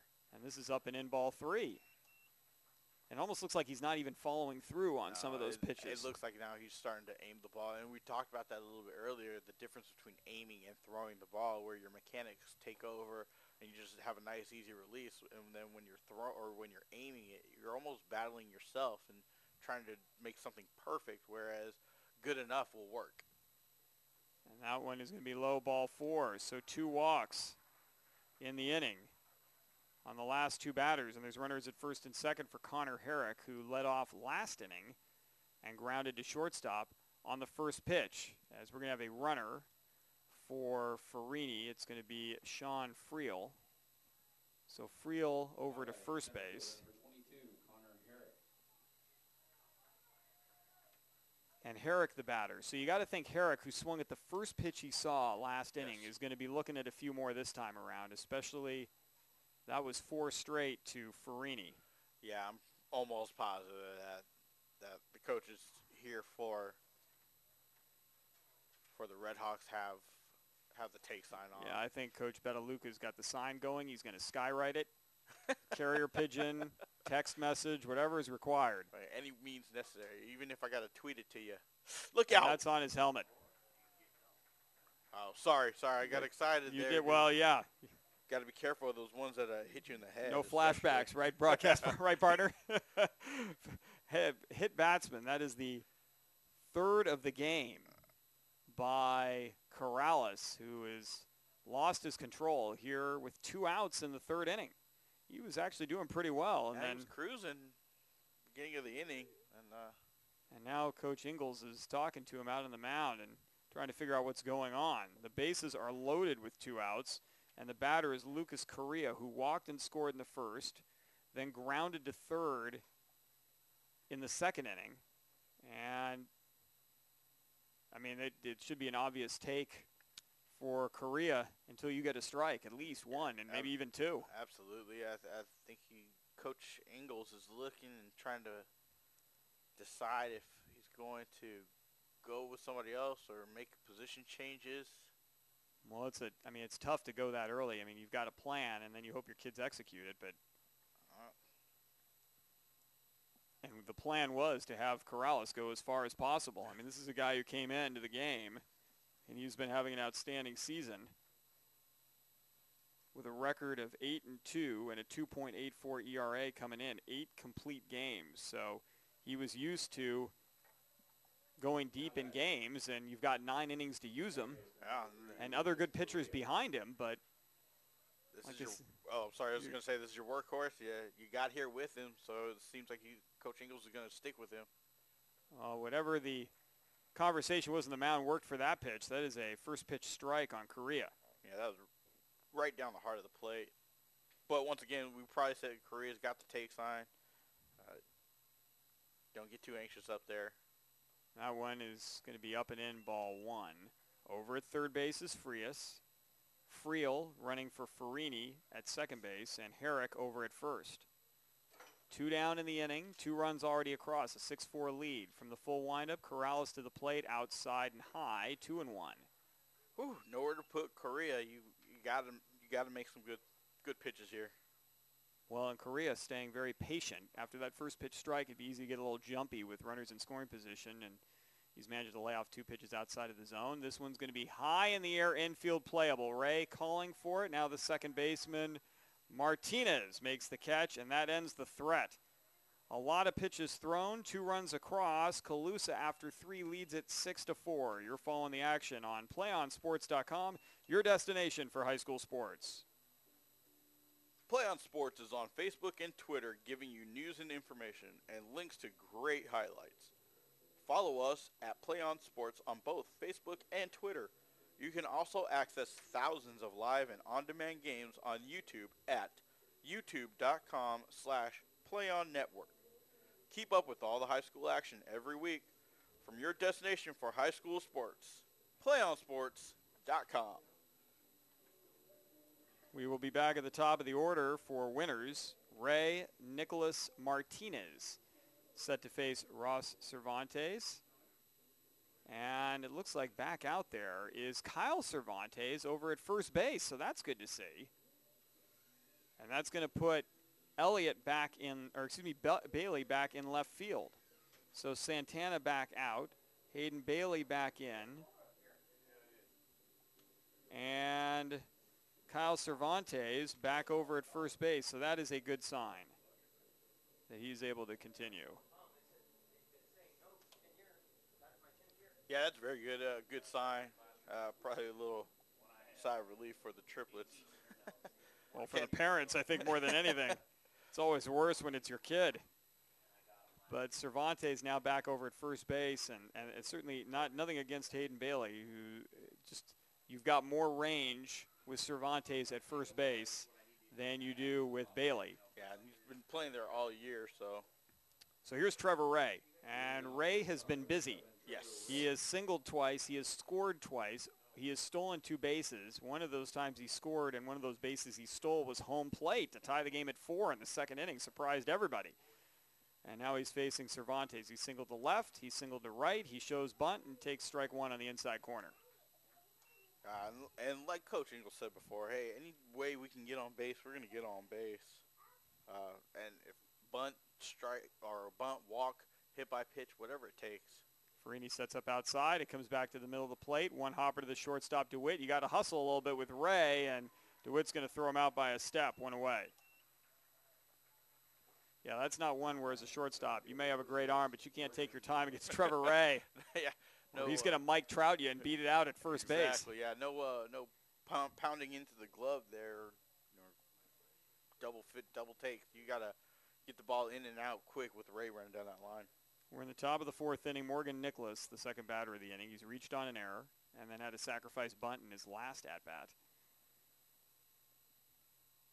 0 for 1 on the game, and he's going to take strike 1. His boy Cervantes has really settled down since that first inning. Yeah, I was going to say he's in the zone. And if you look, they scored 3 in that first inning, and ever since then, besides Trevor Ray basically stealing all the way around the bases, he's shut down the rest of these hitters. And that was a beautiful curveball for strike 2. Wow.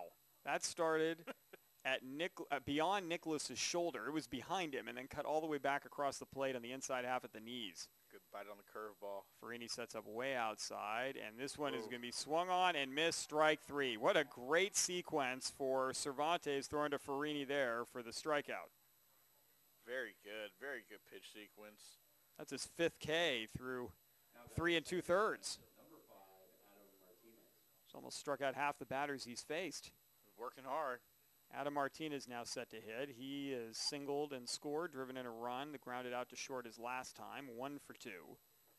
Ben Case to follow, but there's 2 down in the inning and nobody aboard. Cervantes' first pitch, that's another breaking ball that just misses low. But there's a lot more bite on that pitch than there was earlier on in the game for Cervantes. Yeah, he's found his grip. Absolutely, and that actually comes with the warmer weather too. If it has a tendency to cut through the wind a little bit more and have a little more bite on it when it's warmer out, and a better grip on the ball. 2-0 as that second pitch was low.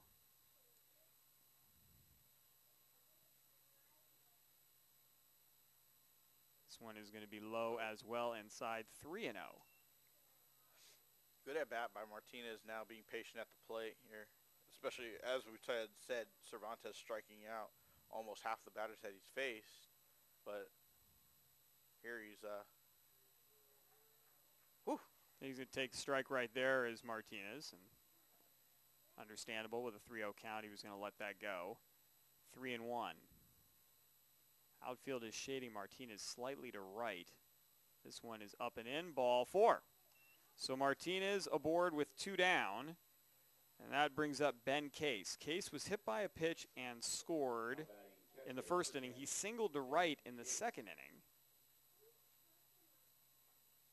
And now head coach Eric Lay out to the mound to talk to Cervantes. Cervantes was going to go 4 innings. That's all he's got available to him. So he's 1 out away from bouncing back nicely from a jittery start. And I don't know, Coach Lay, he was going out there with a smile on his face. This just might be a calm his pitcher down a little bit type of situation, or is he going to see? It looks like he's holding up the defense. Yeah, okay. He's going to have Cervantes make some close adjustments. Out this inning. Yeah. First I thought he might be signaling for a new pitcher, but meanwhile, Martinez jogged all the way across the field to talk to Coach Ingles, so everyone back to their spots, and Case steps in.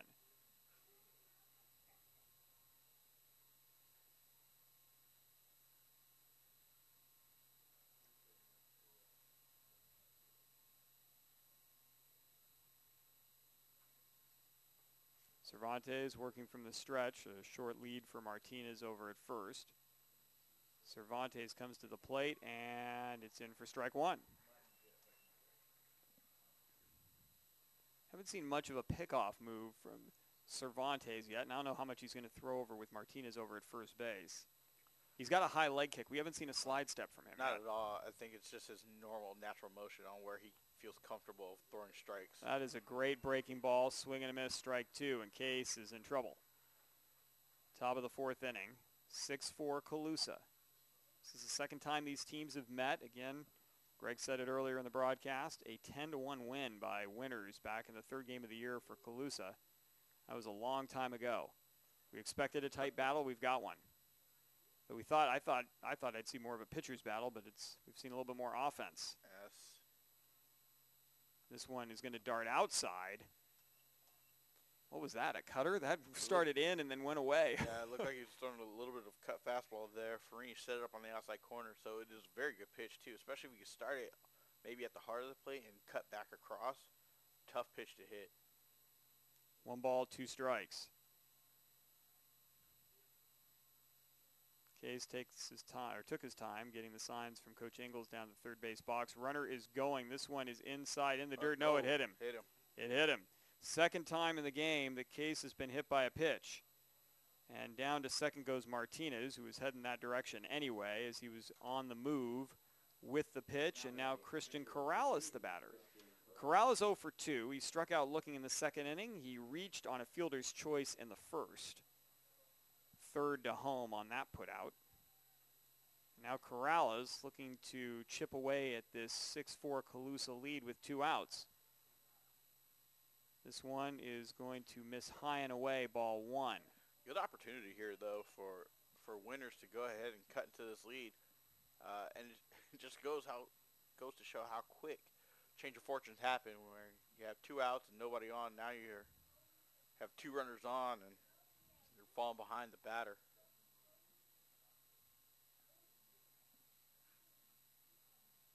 Cervantes comes set. Elliott really on the line over there at third base. Yeah, he is. He is playing Corrales to pull, but it's tight up the middle with the middle infielders kind of cheating towards the second base bag. Yeah, you really don't see that often. There's a huge hole to the left side. Here's Cervantes, who's going to fake a throwback to second base. So this is an interesting defensive alignment right now for Colusa because you've got Elliott playing no doubles down the left field line. Yeah. A big gap, though, with a shortstop, DeWitt, closer to the second base bag. And then Correa is pinching towards the second base bag as well. Right. Not as big a gap on the right side as the left, but you don't normally see that, no. Especially with lefty on righty. Here's a throw behind the first base runner, and Kyle Cervantes, communicating telepathically with his brother, was right there and almost got the tag down to get Ben Case. Good heads-up base runner by Ben Case. Just always keep your eye on where that ball's going because if he wasn't paying any attention, he would have been picked off right there. Well, and you take a bigger lead if you're not being held on. Yep. Especially you're thinking you're not the lead runner. They're not paying attention to you. Now Correa's cheating over to second. He's going to back up. Here's the pitch, swung on and missed. Strike 1 against Corrales on an off-speed pitch that Corrales was way out in front of. Meanwhile, in the outfield, Bailey's, like Elliott, closer to the left field line. There's a big gap in left center. And Stottlemyre's off the line a bit in right. This one is going to be on the outside corner for strike 2. Of course, we're going to talk about all this positioning, and Cervantes with one more strike can end all that conversation right now. Top of the fourth inning. It's just something that when you look up and you realize, you're like, wait a second, that's a pretty big hole right there. If Corrales can just get like even a 18 bouncing ground ball between short and way, third. yeah. Again, they're trying to keep Martinez close, and Cervantes is going to fake a throwback to second base again. Or if he gets it over the shortstop's head out into that gap, he's going to be running for days. Yeah, that's going to roll all the way to the wall. Farini, though, setting up outside on this 1-2 pitch from Cervantes. It's going to come back across the plate. It's hit the left, and, of course, in the perfect spot is Bailey. What do we know? Yep. So Coach Lay has a great scouting report right there on Corrales, and the fly out to left ends the top half of the 4th inning. 2 runners on with 2 outs, but they are stranded there as we move to the bottom of the 4th. 6-4 our score. Colusa will be sending up Kyle Cervantes, Matt Stottlemyre, and Ross Cervantes. Play on Sports will have live coverage of the Northern Section Track and Field Finals on Friday, May 24th. You can also watch highlights from the championships of every spring sport in the Northern Section on PlayOnSports.com. Don't forget to check the Play on Sports broadcast schedule page for information on all of our upcoming broadcasts from around the Northern Section and beyond. The spring championships are here, only on PlayOnSports.com. We move to the bottom of the 4th inning, and there might be some changes out here for winners. We are trying to see. It looks like a new pitcher. That might be Caleb Wise. Number 8. That is Wise. So Wise is now on the mound. Over at first base, see if that's still Reese. 16. That is Henry Nicholson. Over to third base, where Nicholson was, that might be Corrales. That looks to be the yes. case. It is. All right, so we got that straightened out for you, folks. That is, you've just had a live listen into figuring it out from the broadcast booth at the high school level. Oh, Nicholson over to first base from third. Corrales off the mound, goes over to third base, and then into the game, Caleb Wise. And that is the end of the day for Christian Corrales on the mound. He goes 3 innings, and he is the pitcher of record. We'll try to get you all his totals here in just a moment. But meanwhile, Kyle Cervantes, who was hit by a pitch, he's been hit by a pitch twice. He's probably the happiest guy to see Corrales out of there right now because he got hit in the leg, he got hit on the elbow, he scored a run. Santana had to run for him after the last time he was hit, and this pitch is going to start outside for ball 1 from Wise.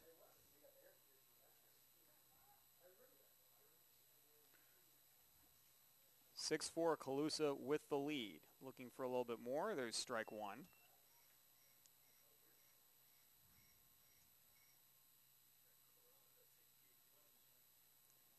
Corrales finishes the day having thrown 68 pitches. Here's the pitch. This is swung on and missed by Cervantes for strike 2.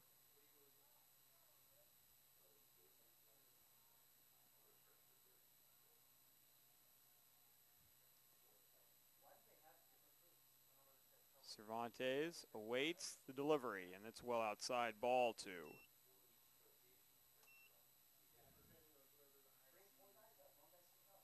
Six runs across,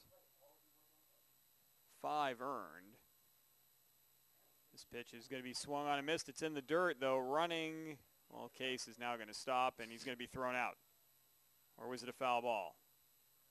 Nope, he is struck out. So that is the first out of the inning. So a little bit of confusion there. I'm not sure if Cervantes just gave up because he knew he was going to be out, or the umpire had already said, no, that was a clean catch. But either way, Cervantes is retired for the first out of the inning, and that brings up Matt Stottlemyre, who's reached on an error and scored, and then grounded out to shortstop. He's 0 for 2.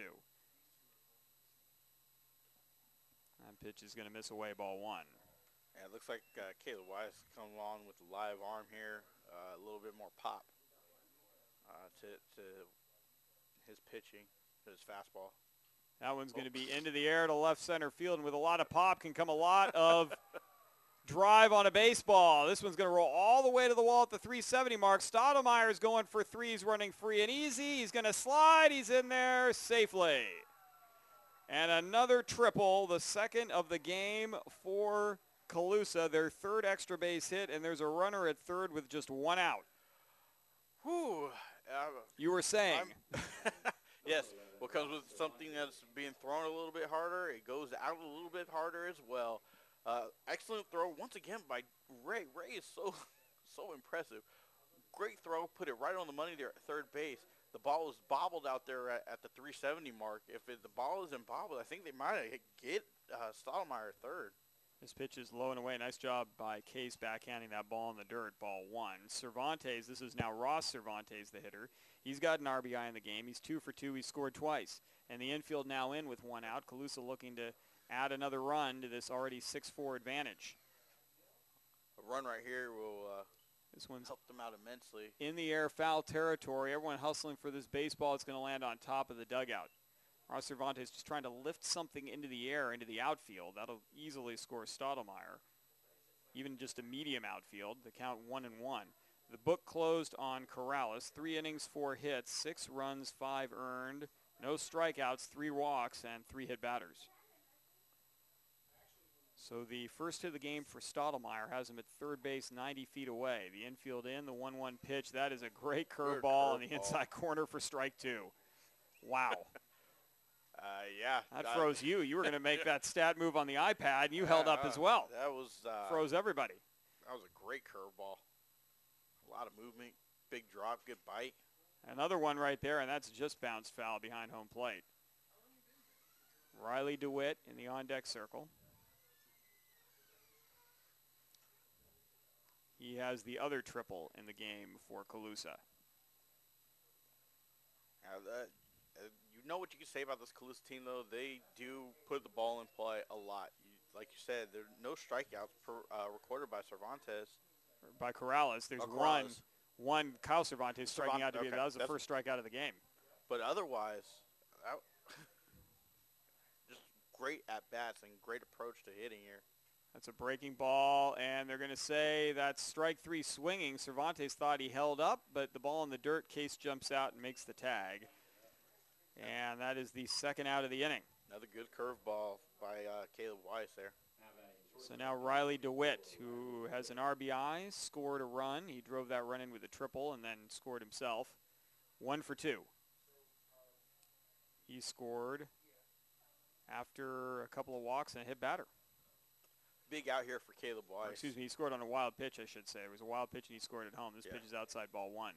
You were saying, Greg, I apologize. I was saying this is a big spot here for Caleb Weiss. If we can get out of this without giving up anything with a leadoff triple, that could swing the momentum once again back in Winter's direction. That one's going to be a little bit high. The count is 2-0. Wise struck out the first batter, gave up a triple, struck out the third batter he faced. The 2-0. That one is going to catch the outside corner, just below the letters, 2-1.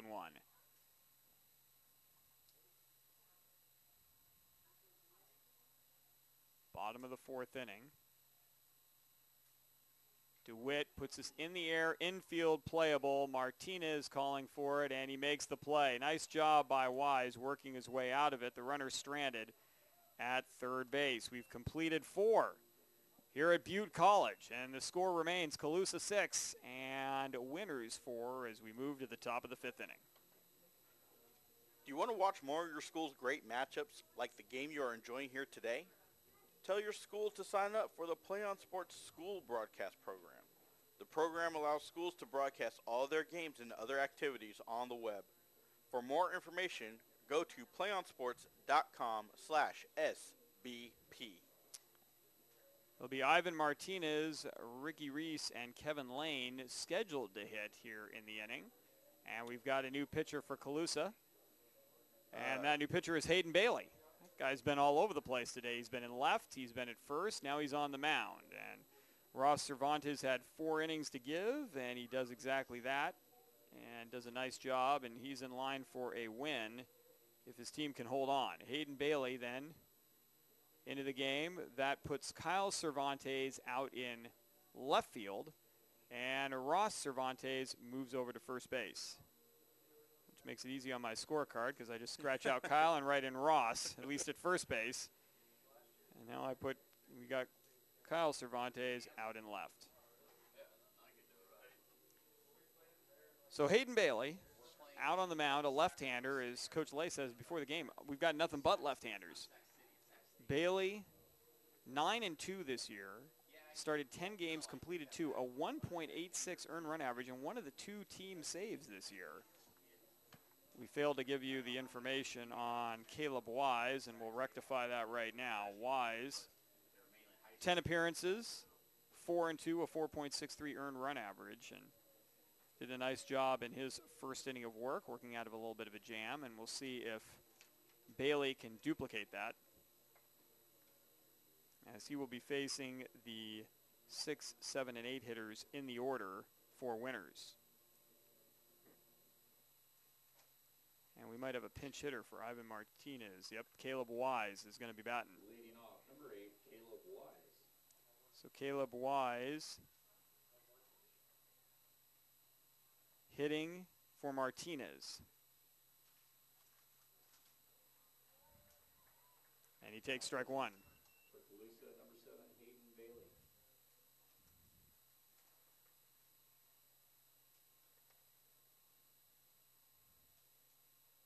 As Farini sets up outside, that's a little bit away, and the count is 1-1. Meanwhile, in the on-deck circle is Michael Bermudez. So Winners is going to the bench here and see if they can get some offense going.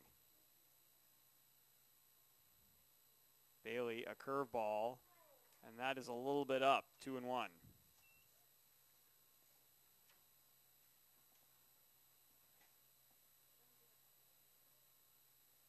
This one is going to be popped into foul territory. Could be playable and will be for Kyle Cervantes. Nice hustle. And the put out. The leadoff batter retired in the top of the 5th. And up to the plate comes Michael Bermudez.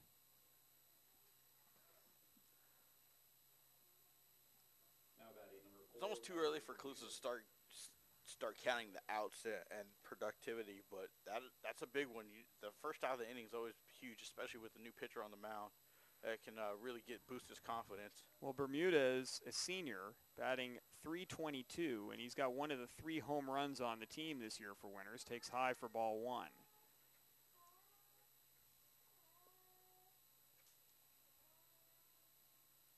Second pitch from Bailey.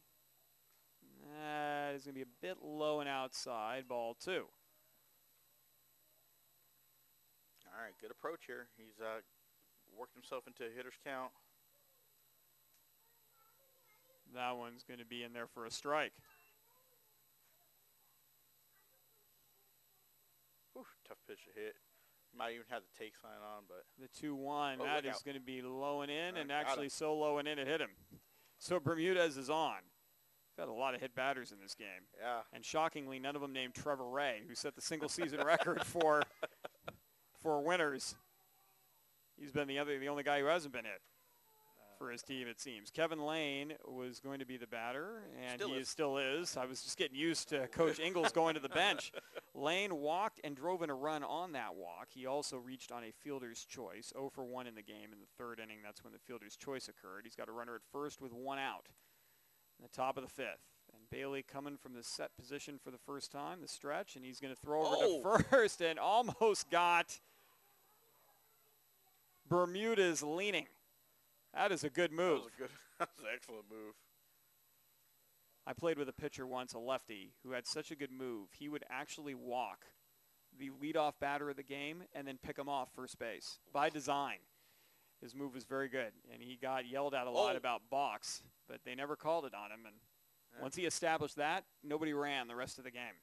Yeah, that strikes fear in the heart of base runners, that or a really strong-armed catcher.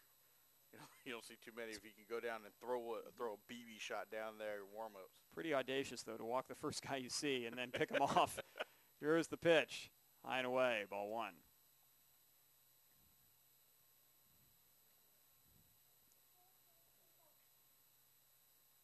So Lane up there in a situation where with 1 out, can make a little something happen here, get a runner into scoring position. For Winners, cutting this lead in half, especially at the end of the 5th inning for you. I mean, in terms of your hitting. Yes.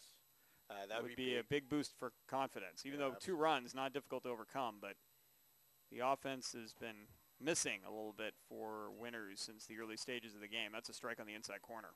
Good pitch.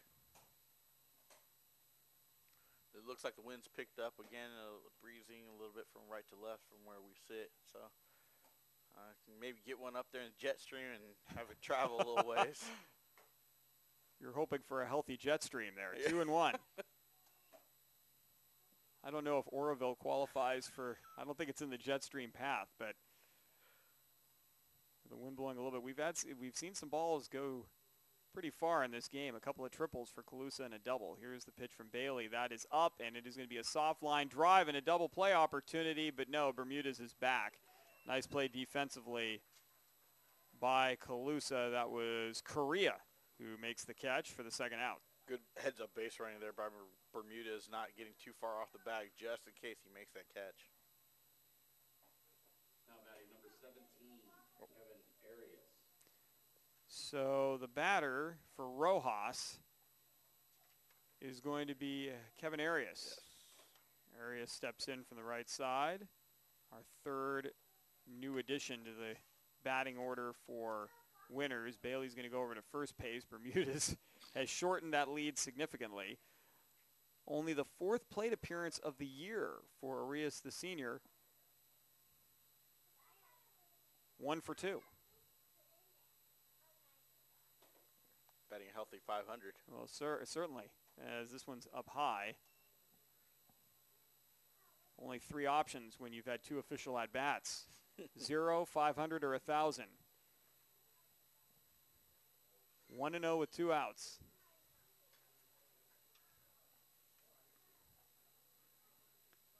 Bermudez a little bit longer, but not quite to the cut of the grass. This is inside, ball 2. Yeah, third baseman Elliott's playing way back behind the bag now. Oh, we got a timeout. As now Coach Lay is going to go out to the mound. I'm not sure what he saw there. Meanwhile, the books closed on Ross Cervantes. 4 innings, 4 runs, all earned. 5 strikeouts, 2 walks, 3 hit batters. Cervantes threw 78 pitches too, so he was up there in pitch count as well. And he'd hit his innings limit for the week. He had 4, so that's why the change was made. And the count 2-0 with 2 down. I wonder if Coach Lay is just letting Bailey know, let's, I don't know, bear down, let's zero in there, and no sense trying to pick at the edges. I'm not quite sure he's gotten behind in the count with 2 down. You want to go right at the hitter. Yeah, absolutely. Especially Arias off the bench and just 3 plate appearances coming into the game. Yeah, he probably was just went out there, calm him down, say, hey, look here, we need to throw strikes. Let the defense work for you. They played a great game. Go ahead and just go up there, pound that strike zone, and let's get out of this inning. The pitch is high and away, 3-0. Yeah, you don't want to walk Arias and then look at Trevor Ray with a runner in scoring position when you're up 2 in the top of the 5th. Ray already 2 for 3 in the game.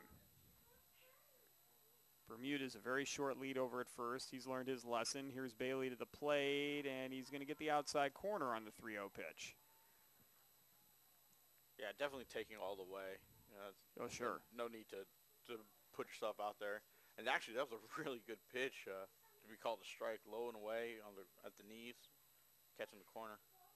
Bailey to the plate on 3-1, and they're going to look down. They're going to say yes. Arias went 3-2. Whew. That was a close one. Yeah. So it was off the plate. That would have been ball 4. Now you got a full Absolutely. count with 2 outs. The runner's in motion, so Bermudez has to make sure that Bailey goes to the plate. And Bailey's going to go back to first base. That's not a bad idea either. You might get Bermudez leaning again. Yeah, the only thing was Cervantes was playing way behind him on the base. That's interesting how they're doing that. That's a couple of times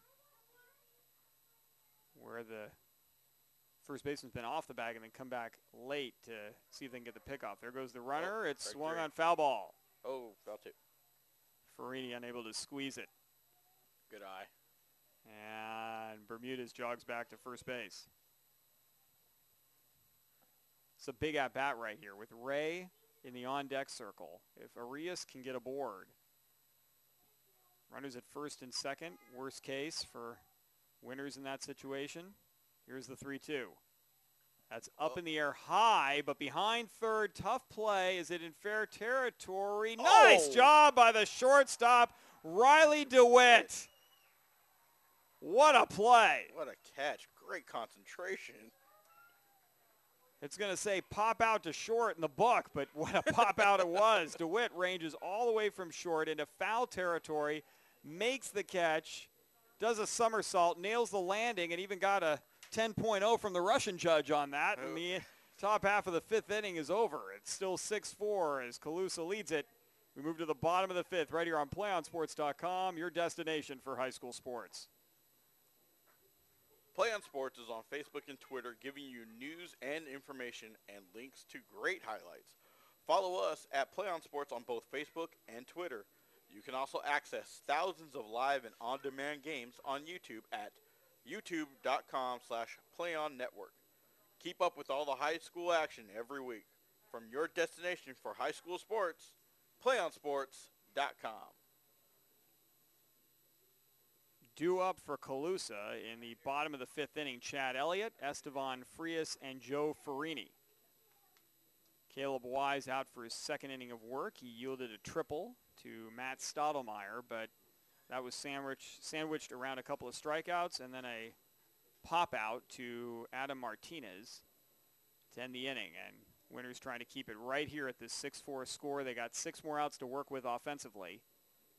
Yeah, but the top of your lineup coming up in that next inning. So and Ray is going to be a critical hitter. If they can keep it here and Ray can get aboard, he's already done that 2 out of 3 times.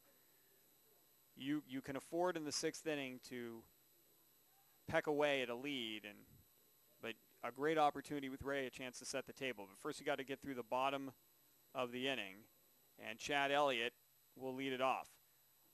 Elliott 0 for 2. Flied out to short, grounded to second. And facing Caleb Wise.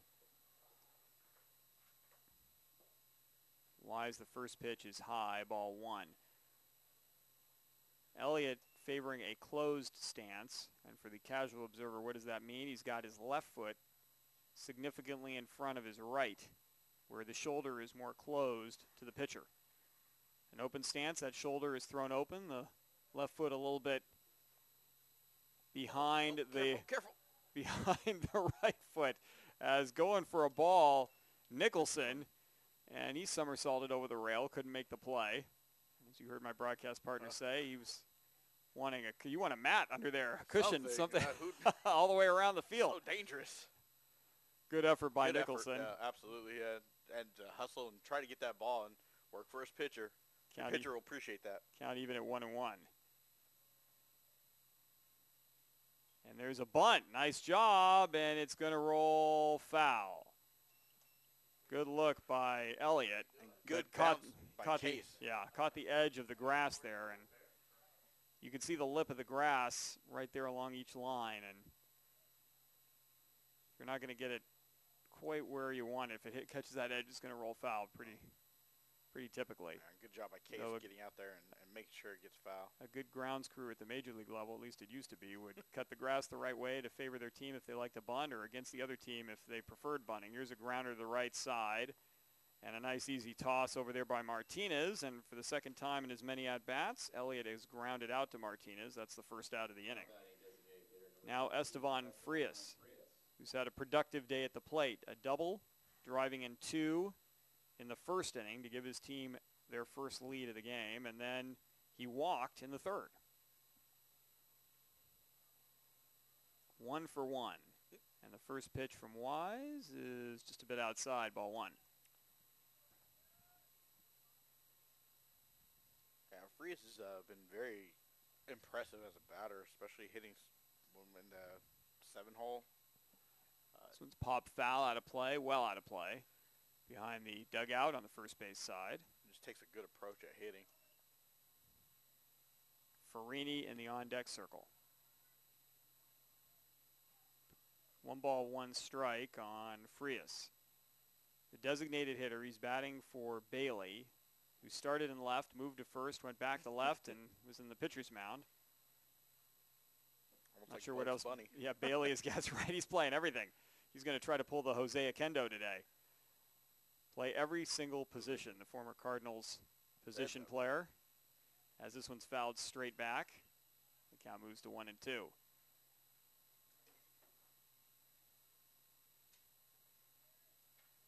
Outfield shading Frias to left. It's a smart idea. That's where he ripped his double in the first inning.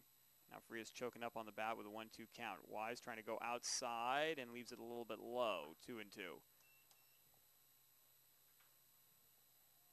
6-4 our score. Colusa was trailing 3-0 in the top half of the first innings. This one's popped in the air, foul territory, and calling for it and making a basket catch is Nicholson. And that's the second out of the inning. Nice play by Henry Nicholson. And Joe Farini will be the batter. Farini grounded to short, walked, 0 for 1. Nice job so far by Wise in the inning to get the first two batters. You want the other team to go quietly when you're trying to get back in a ball game and only trailing by 2 runs. His first pitch is low to Farini. Just keep working out there. As long as he keeps throwing strikes. This one's high in the air to left, playable, and it's going to be caught. So a fly out to left ends the inning, a 1-2-3. It's the first time we've had that in the game. And Winners to the top of the 6th inning, trailing 6-4, but looking to make up for it. Trevor Ray will be leading off for the Warriors. You want to watch more of your school's great matchups like the one you're enjoying here today? Well, tell your school to sign up for Play On Sports School Broadcast Program. The program allows schools to broadcast all of their games and other activities on the web.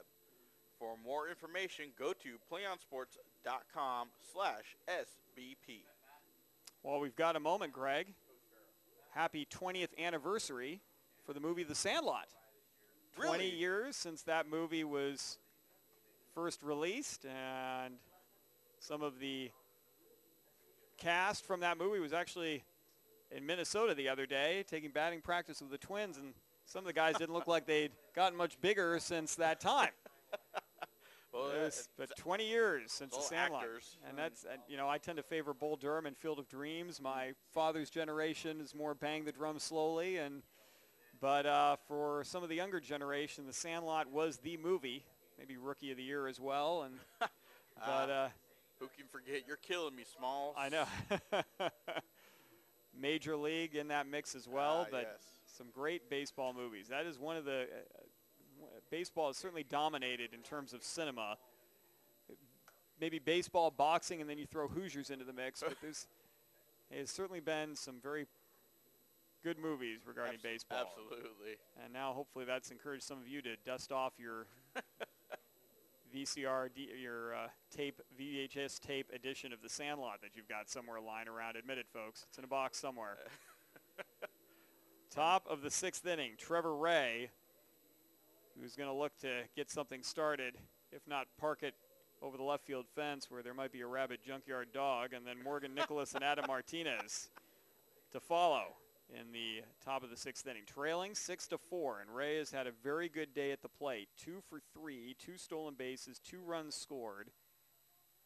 His last at-bat, though, he grounded out against Ross Cervantes to shortstop. And now he will be facing another left-hander in Hayden Bailey, who, aside from a hit batter in the last inning, got the other 3 guys out. Great play, though, by a shortstop, Riley DeWitt, in foul territory to record the final out of that inning. This first pitch is low, ball 1.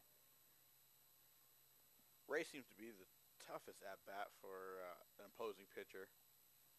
He's showing bunt. He takes one low and in. And 2-0. Yes, and now he's worked himself right into a beautiful hitter's count. And as the leadoff guy, you're getting aboard by any way you can, and this pitch is going to be in there, drop in for a strike.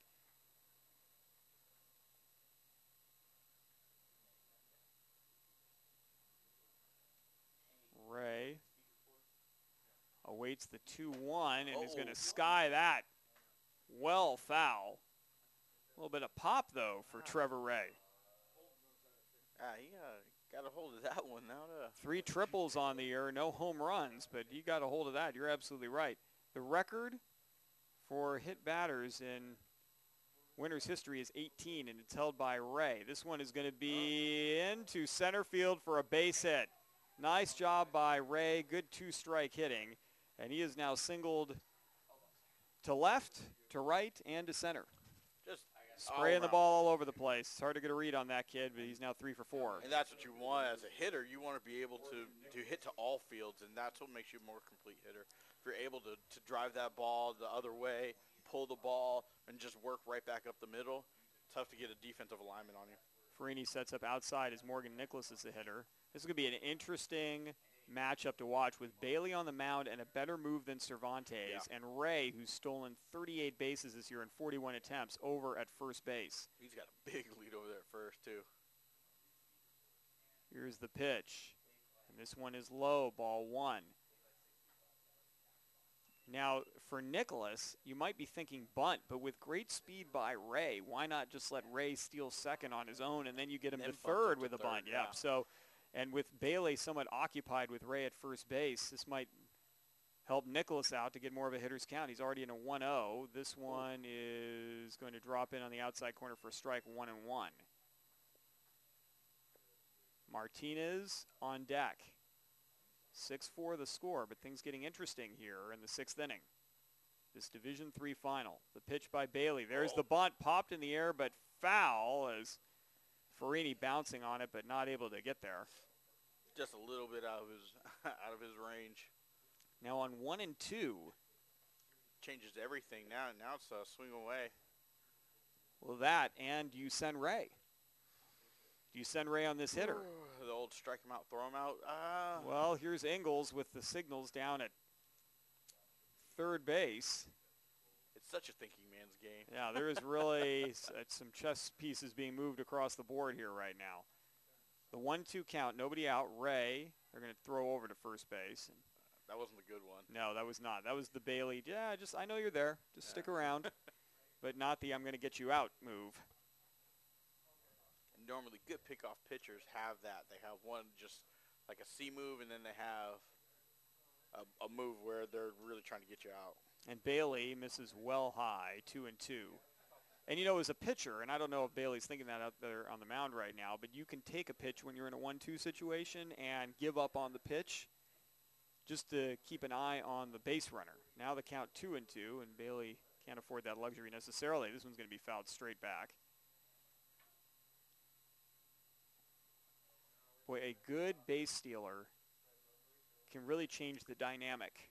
And always does. He just puts pressure on everybody, not only on the pitcher to kind of keep him close, but on the catcher as well, who has to make a good throw all the way out to the second baseman or the shortstop. Whoever's covering has to make the catch and get the tag down, too. So a lot of working pieces during a stolen base. Here's the throw over to first. Well, and we talked a little bit about the new school, old school conversation in baseball now, and one of the pieces of the newer measurements that they're utilizing is that the base stealer doesn't make that much of a difference, that it's not as a significant of a play. But when you're a defensive player, you really got to think about it when you're out there. As Nicholas pops one up to the infield, who's going to call it? It's going to be DeWitt. He retires Nicholas for the first out of the inning. And there's one away for Adam Martinez. So if you're playing defensively, you're as you mentioned, there's a lot of things going on. The middle infield's worrying about it. The first baseman's worried about it. You're aligning your defense differently. The catcher's thinking about it. The pitcher is.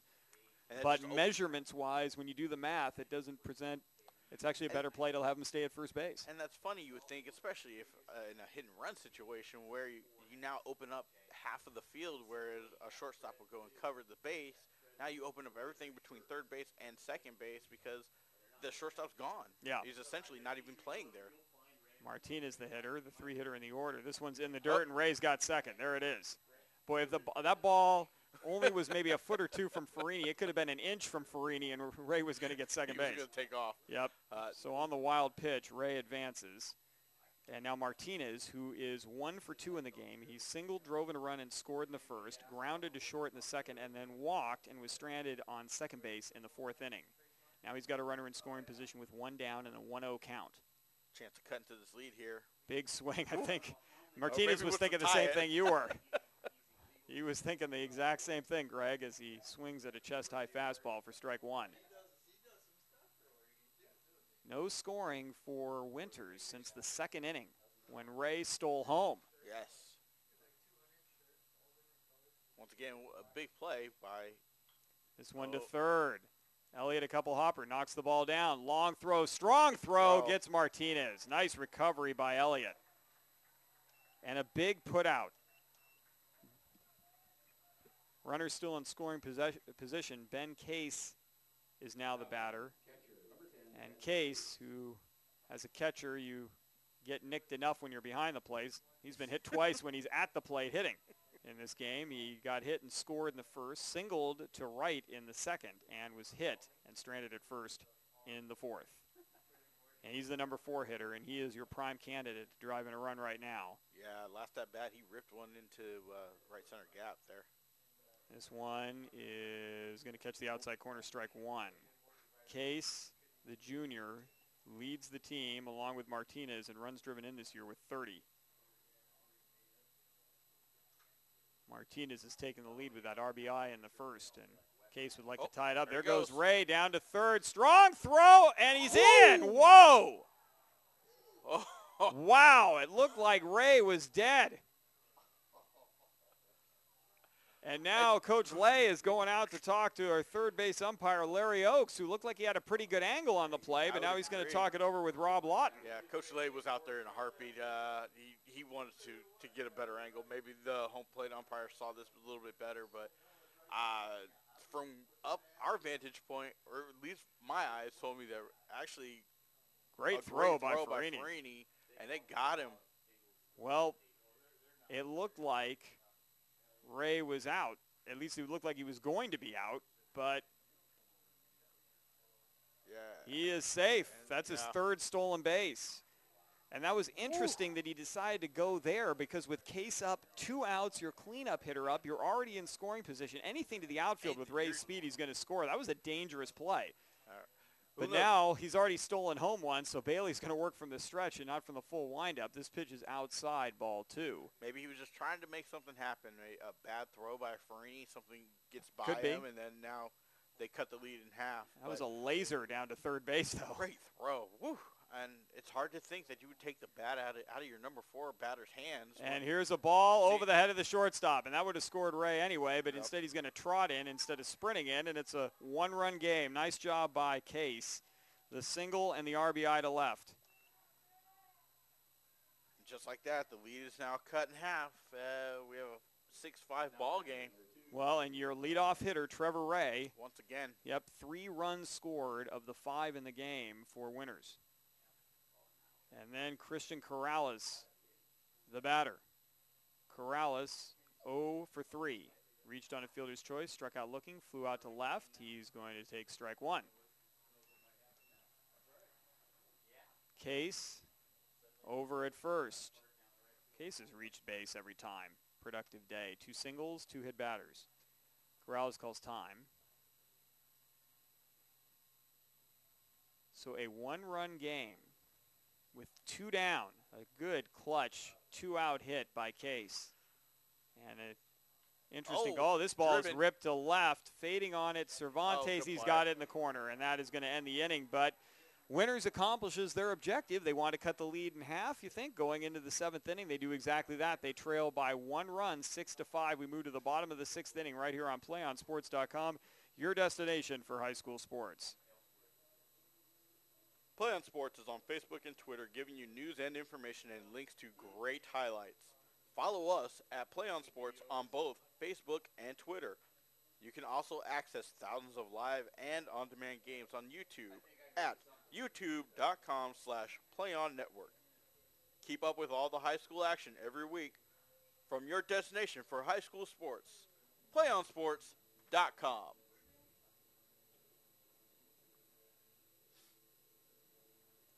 Well, now it's Colusa's turn to get an insurance run or two if they can, and they're going to be at the bottom of the order and rotate back to the top. It is Connor Herrick, Lucas Correa, and Kyle Cervantes who are scheduled to hit. Folks, we got one more baseball game to follow after this one, and we hope you'll stick around for it. Division 2 is where we're headed next. Yeah, it's Suter versus your Sutter and Wairika. So Sutter and Wairika is our next game for you, and we hope you'll stick around. Again, Division 2. scheduled to begin at approximately 4 o'clock.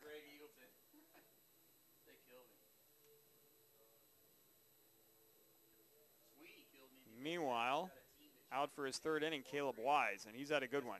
1 triple given up. He's retired everybody else, struck out 2. And that's it. They really need Caleb Wise to go out here, shut the door down, get the sticks back in, and at least tie this game back up. Connor Herrick to lead off. 0 for 1. He's been hit by a pitch, and he's going to take one high for ball 1.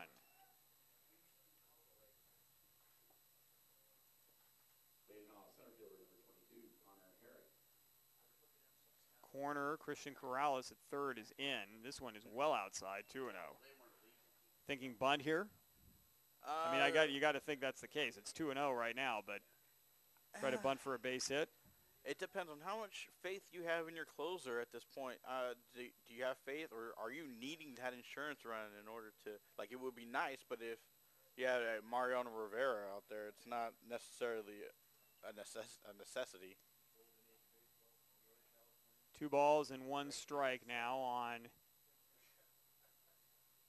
the batter. This one into center field, could be playable. Actually, it's going to be caught by the second baseman Martinez. I thought Herrick got a little bit more of that than he actually did, and that's the first out of the inning. I'm with you. I thought for sure that was maybe a single dropping in. The center fielder even hesitated for coming on a full-out sprint. Yeah, I thought that he was going to try to make a play on it, and then suddenly Martinez is reaching up and grabbing the ball. 1 down. And the batter is Lucas Correa. Correa, 0 for 2, with a walk and a run scored. This first pitch is on the outside corner for strike 1, but he hasn't had an at-bat since the 3rd inning. So points to Caleb Wise coming in and doing a very good job for winners. Yep. Retiring 6 of the first 7 guys he's faced, or 7 of the first 8. Here's a slow roller. Trouble. Martinez hustling Correa, and they're going to get him. Nice play by Martinez. Good hustle by Martinez. And there are 2 down, and that'll bring up Kyle Cervantes. Cervantes was hit painfully twice in his first 2 at-bats, scored a run, then struck out swinging in the 4th. But Wise continuing to, let's see, that's 7 in a row he's set down. He's come on, just been a rock for winners here, just not allowing anything. Even that triple didn't even hurt him. No runs were scored, so. There's a pitch on the outside corner for strike 1. He's retired 8 of 9. 6-5 our score. We're in the bottom of the 6th inning. This pitch is going to be high. 1-1.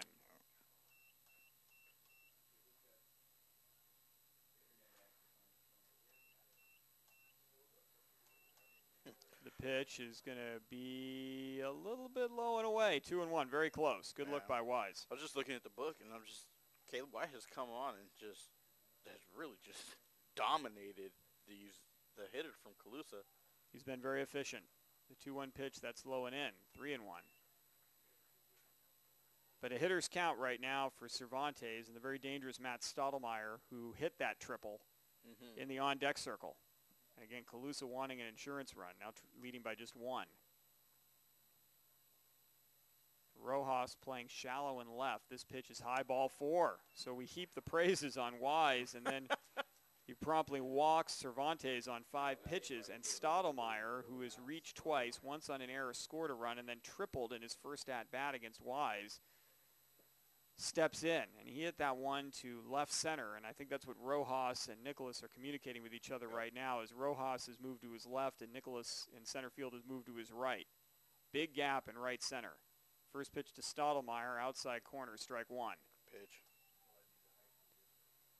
Let's see where the infield is playing here. They're thinking maybe a steal, so. Well, Nicholas has even shaded over even a couple more steps, opening that up. So Stottlemyre can drive one in opposite fielder.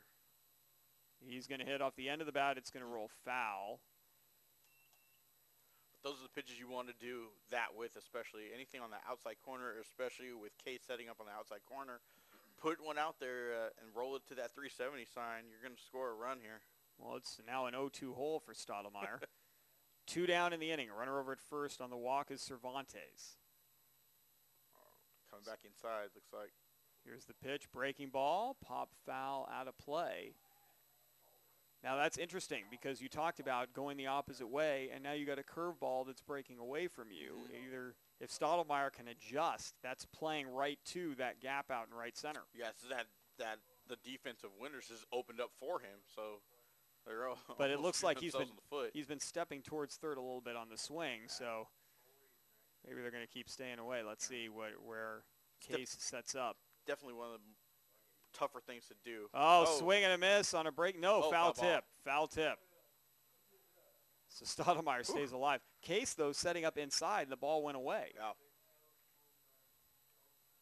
Tough. It looks like they're trying to backdoor curve him or get him with a backdoor curve there. On the inside part of the play, corner, but the ball keeps tailing away from Case. Stottlemyre can square one of these up. Here's the 0-2. Breaking ball again. Right side. Base hit. It's not going to go in the gap, but it's going to move the runner over 90 feet. And Stottlemyre on an 0-2 pitch singles to right field. And you can see why, as Coach Lay told us before the game, if I'd been smarter and brought him up a little bit sooner, he would have been starting earlier in the year. But we brought him up about 10 games in, and he has been nails ever since. And now 2 for 4 on the day, and he came in batting .430. And now the batter is Ross Cervantes, who singled twice, scored twice, driven in a run, struck out his last at-bat. 2 for 3, and his brother in scoring position. Stottlemyre over at first. A base hit here would be huge. Absolutely. Wise to the plate, curveball high. Outfield straight away on Cervantes. Infield shading him slightly to right. Yeah, anything hit should score the run. 2 outs, you're off on the crack of the bat, or the ping of the bat, I guess. The high school level, that's the case. That's a nice breaking ball right there for strike one. Big at bat, both from an offensive and defensive perspective. Colusa looking to put a little bit more space between them and Winters. Winters trying to keep it at that 1-run margin. Wise misses away, and everyone's going to move up on the wild pitch. And now 2 runners are in scoring position.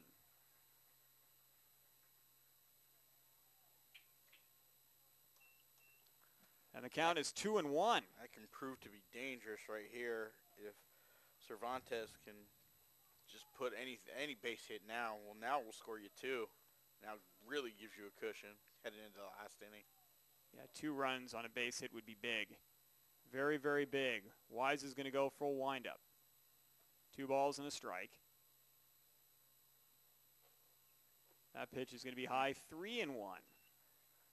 Well, Wise was doing well. Then he walked Cervantes on 5 pitches, gave up an 0-2 single to right to Stottlemyre, and now has got a 3-1 count on Ross Cervantes. The pitch. Oh, and that was the one that Ross wanted, and he fouled it back. Another 1/8 of an inch down, and that's a base hit to center field. And now the count is full. Runners won't be in motion. Second and third, and full count with 2 outs. The delivery, and that's going to hit him. And it would have been ball 4 anyway. Cervantes didn't make much of an attempt to get out of the way, but even if he had, he would have walked. And now the bases are loaded, and the batter is Riley DeWitt. And DeWitt has the other triple in the game for Colusa. 1 for 3, a run scored. Last time up, he popped out to second base, and Jeff Ingles wants to have a conversation with his pitcher. The bases loaded, 2 outs, but the bases were empty with 2 outs a moment ago. And then a walk, a single, and a hit batter. And the question is, does Wise have enough left to get this 3rd out in the 6th inning? And everyone's conferencing up here. So we got all the runners going in to talk to Coach Lay, along with DeWitt and the on-deck hitter, Chad Elliott. There's a conference going on out in the mound with the entire infield, Jeff Ingles and the catcher. And then the outfielders are having a conference as well. Rojas, Nicholas, and Martinez have set up a meeting in center field.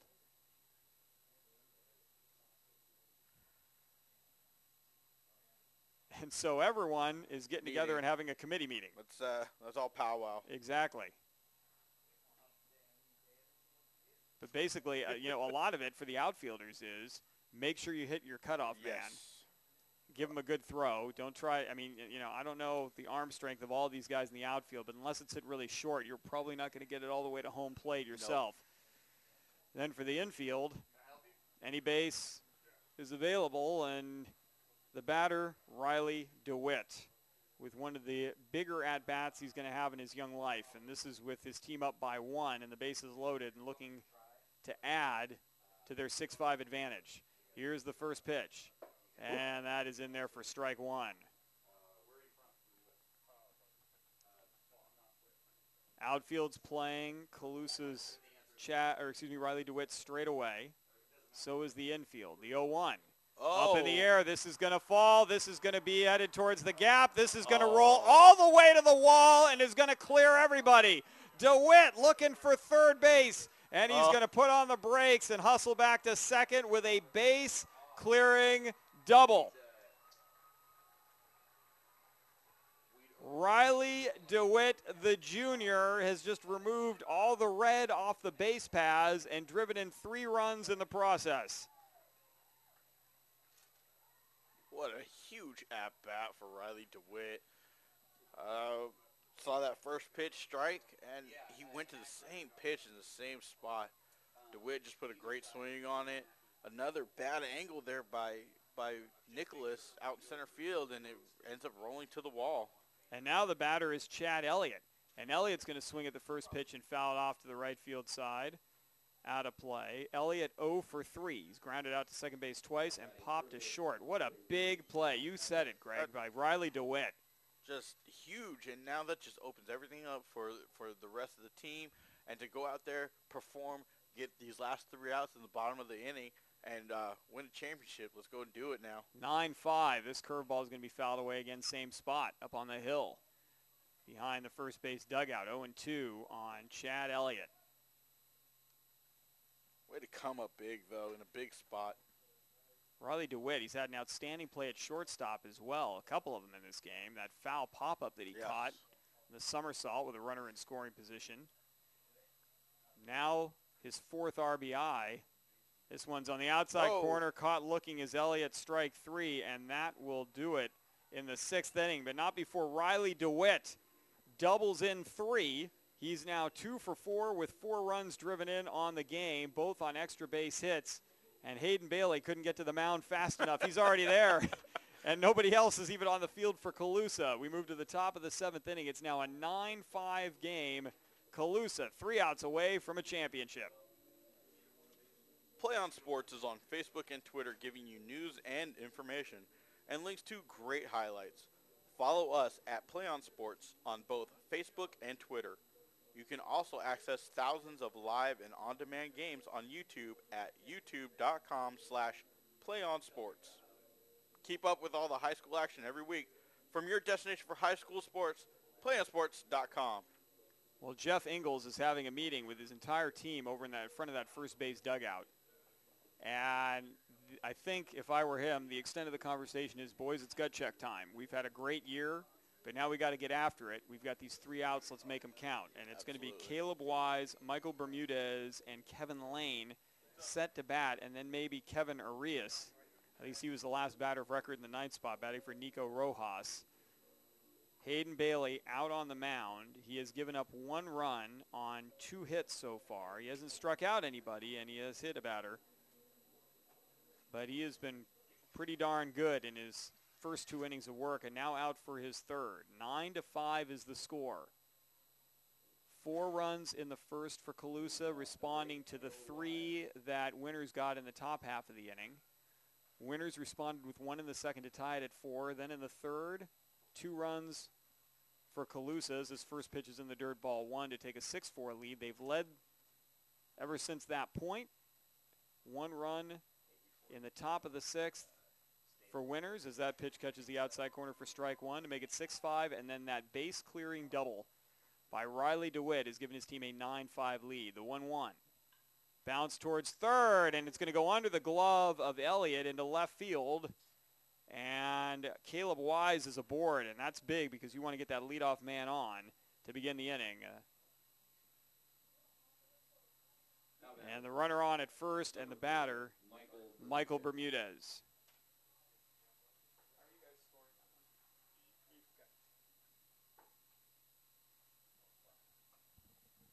His first pitch is up and in, ball 1.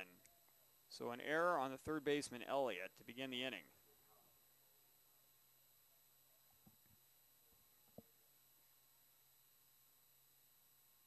Bailey's 1-0.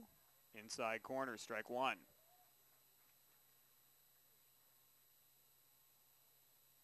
Bermudez was hit by a pitch in his first at-bat.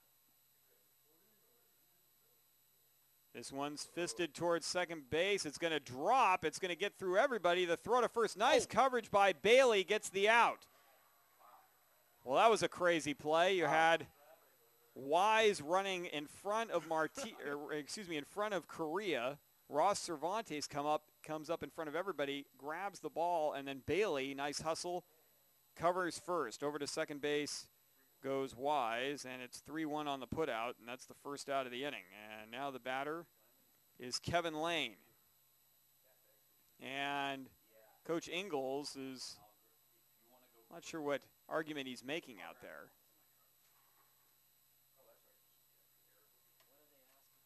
Not sure if it's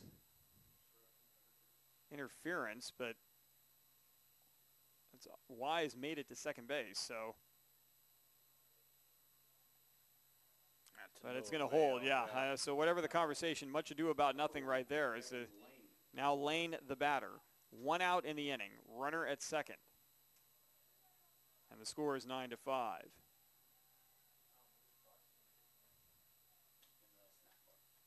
The pitch from Bailey. That's in for strike 1.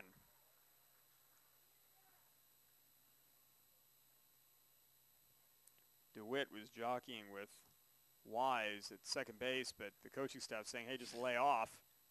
That run is inconsequential at this point. This one is swung on and missed, strike 2. Yeah, that run means nothing at this stage of the game. No point in jockeying with him. No, not at all. So just worry about the batter here. It's all about the outs right now with a 4-run advantage.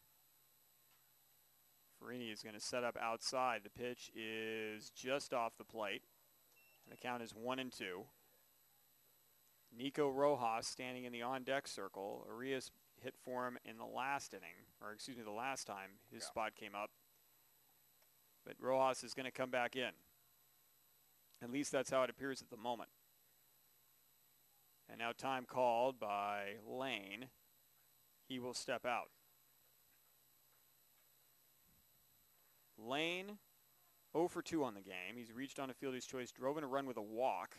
Back in the first inning, he's lined out to second. This is a breaking ball towards second base. The runner's going to move over, but Correa is going to record the second out of the inning.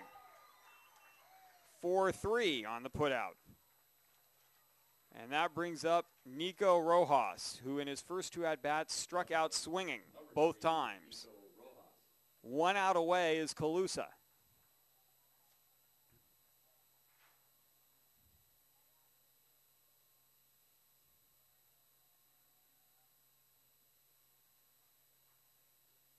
Bailey is going to go from the full windup. With 2 down, the first pitch, strike 1.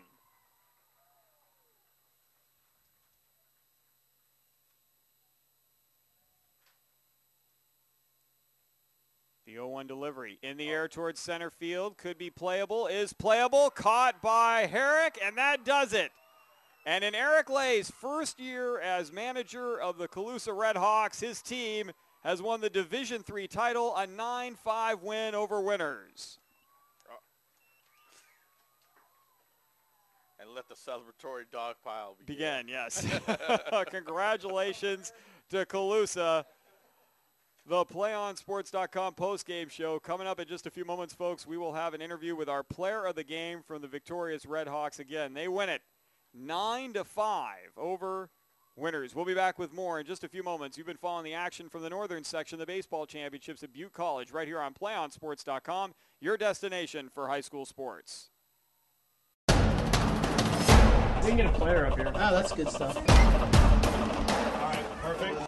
Prepare a Wiley Ballard graphic. Do you want me to start the stream? Start the stream. Camera 3. Beautiful. We're coming in on 1.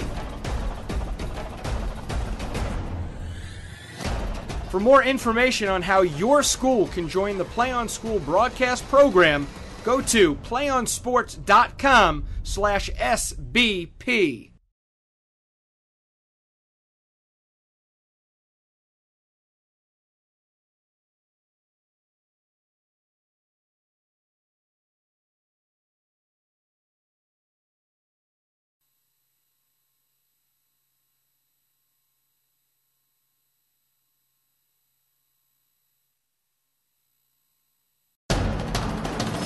We can get a player up here. Oh, that's good stuff. All right, perfect. Prepare a Wiley Ballard graphic. Do you want me to start the stream? Start the stream. Camera 3. Beautiful. We're coming in on 1. For more information on how your school can join the Play On School broadcast program, go to playonsports.com/SBP. One match away from immortality. This is a total team effort.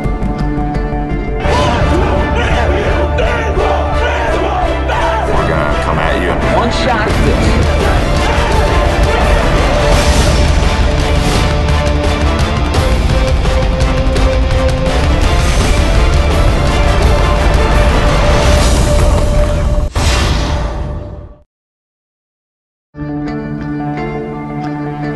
One match away from immortality.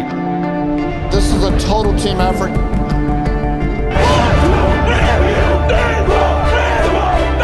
gonna come at you. We can get a player up here. Oh, that's good stuff. All right, perfect. Prepare a Wiley Ballard graphic. Do you want me to start the stream? Start the stream. Camera 3. Beautiful. We're coming in on 1. For more information on how your school can join the Play On School broadcast program, go to playonsports.com/SBP.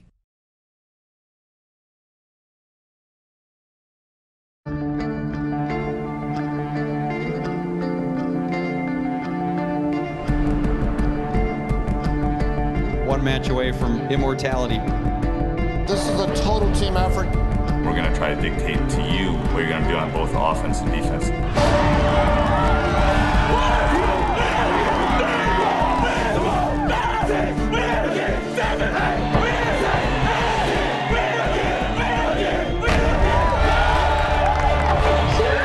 gonna come at you. One shot at this. Now it's time to put the hats on and go get some work done. They're all going to look to make a statement early.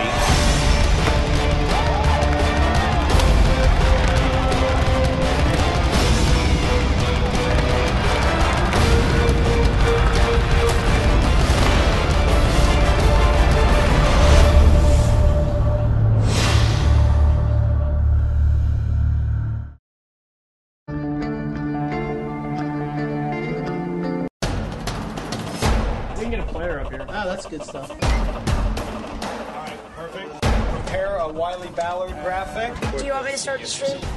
Start the stream. Camera 3. Beautiful. We're coming in on 1. For more information on how your school can join the Play On School broadcast program, go to playonsports.com/SBP.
We're back here on the PlayOnSports.com postgame show. Jeff Kurtz alongside our player of the game from the victorious Colusa Redhawks, Riley DeWitt, who has 4 runs batted in the game, 2 extra base hits, a double, a triple, but that last double, the biggest, cleared the bases, some big insurance runs for you guys. Congratulations, first of all. Thank you. Walk us through that at-bat. You get up in that situation, you've got runners all over the place, and a chance to add to what had become a very tight ball game. What was your thought process going in? Well, I knew I had to get the ball in play and just, well, I wasn't expecting a double, but just get the ball out there, see what happens, and I got a good pitch and got a good swing on it. Well, you certainly looked like you felt very comfortable at the plate today. Your triple was hitting almost the exact same spot. And it almost looked like for a moment you were going to have a second triple, but you threw the brakes on there coming around second base. But how big was that in your mind for you guys? Did that really ease a lot of tension in the dugout? Oh, it was huge. The dugout got loose. We got ready. We knew that if we made plays in the next inning that we'd get it, that we could get this win.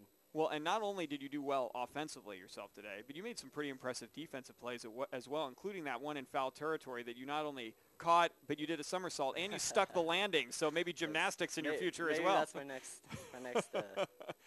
But how sweet is this for you guys? I know you came over from Maxwell to Colusa, had to sit out for a little bit, waiting for the whole transfer process to complete and everything like that. But now here you are.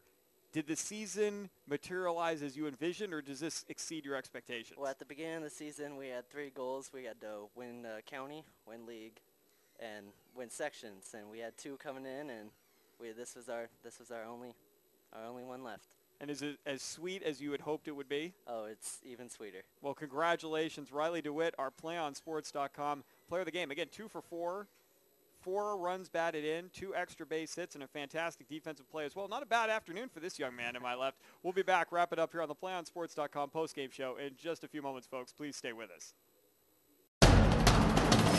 We can get a player up here. Oh, that's good stuff. All right, perfect. Prepare a Wiley Ballard graphic. Do you want me to start the stream?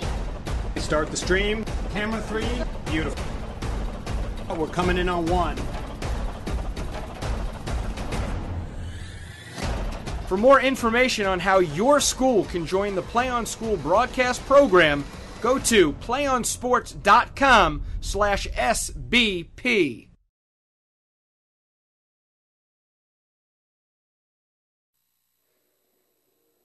Jeff Kurtz rejoined by my broadcast partner, Greg Olivier, up here in the press box at Butte College. A 9-5 win, Colusa over Winners, a tight ball game that got broken up late into a bigger gap with Riley DeWitt's base-clearing double in the 6th inning.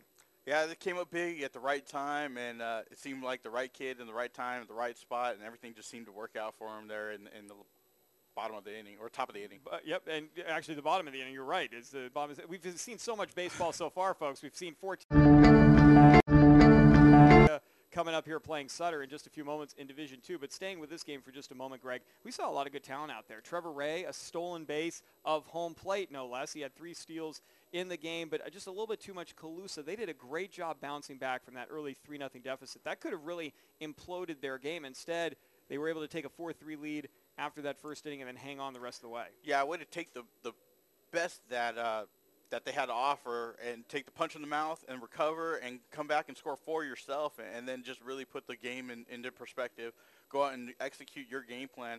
And they did that excellently today, so good job for them. Well, that'll wrap it up from Division III. We got one more to go, as I mentioned, folks. Stay with us right here on PlayOnSports.com. Tentatively scheduled to have the first pitch at 4. Might be a little bit after that. But we will be here one way or the other, our broadcast crew right here on PlayOnSports.com, your destination for high school sports. One match away from immortality. This is a total team effort.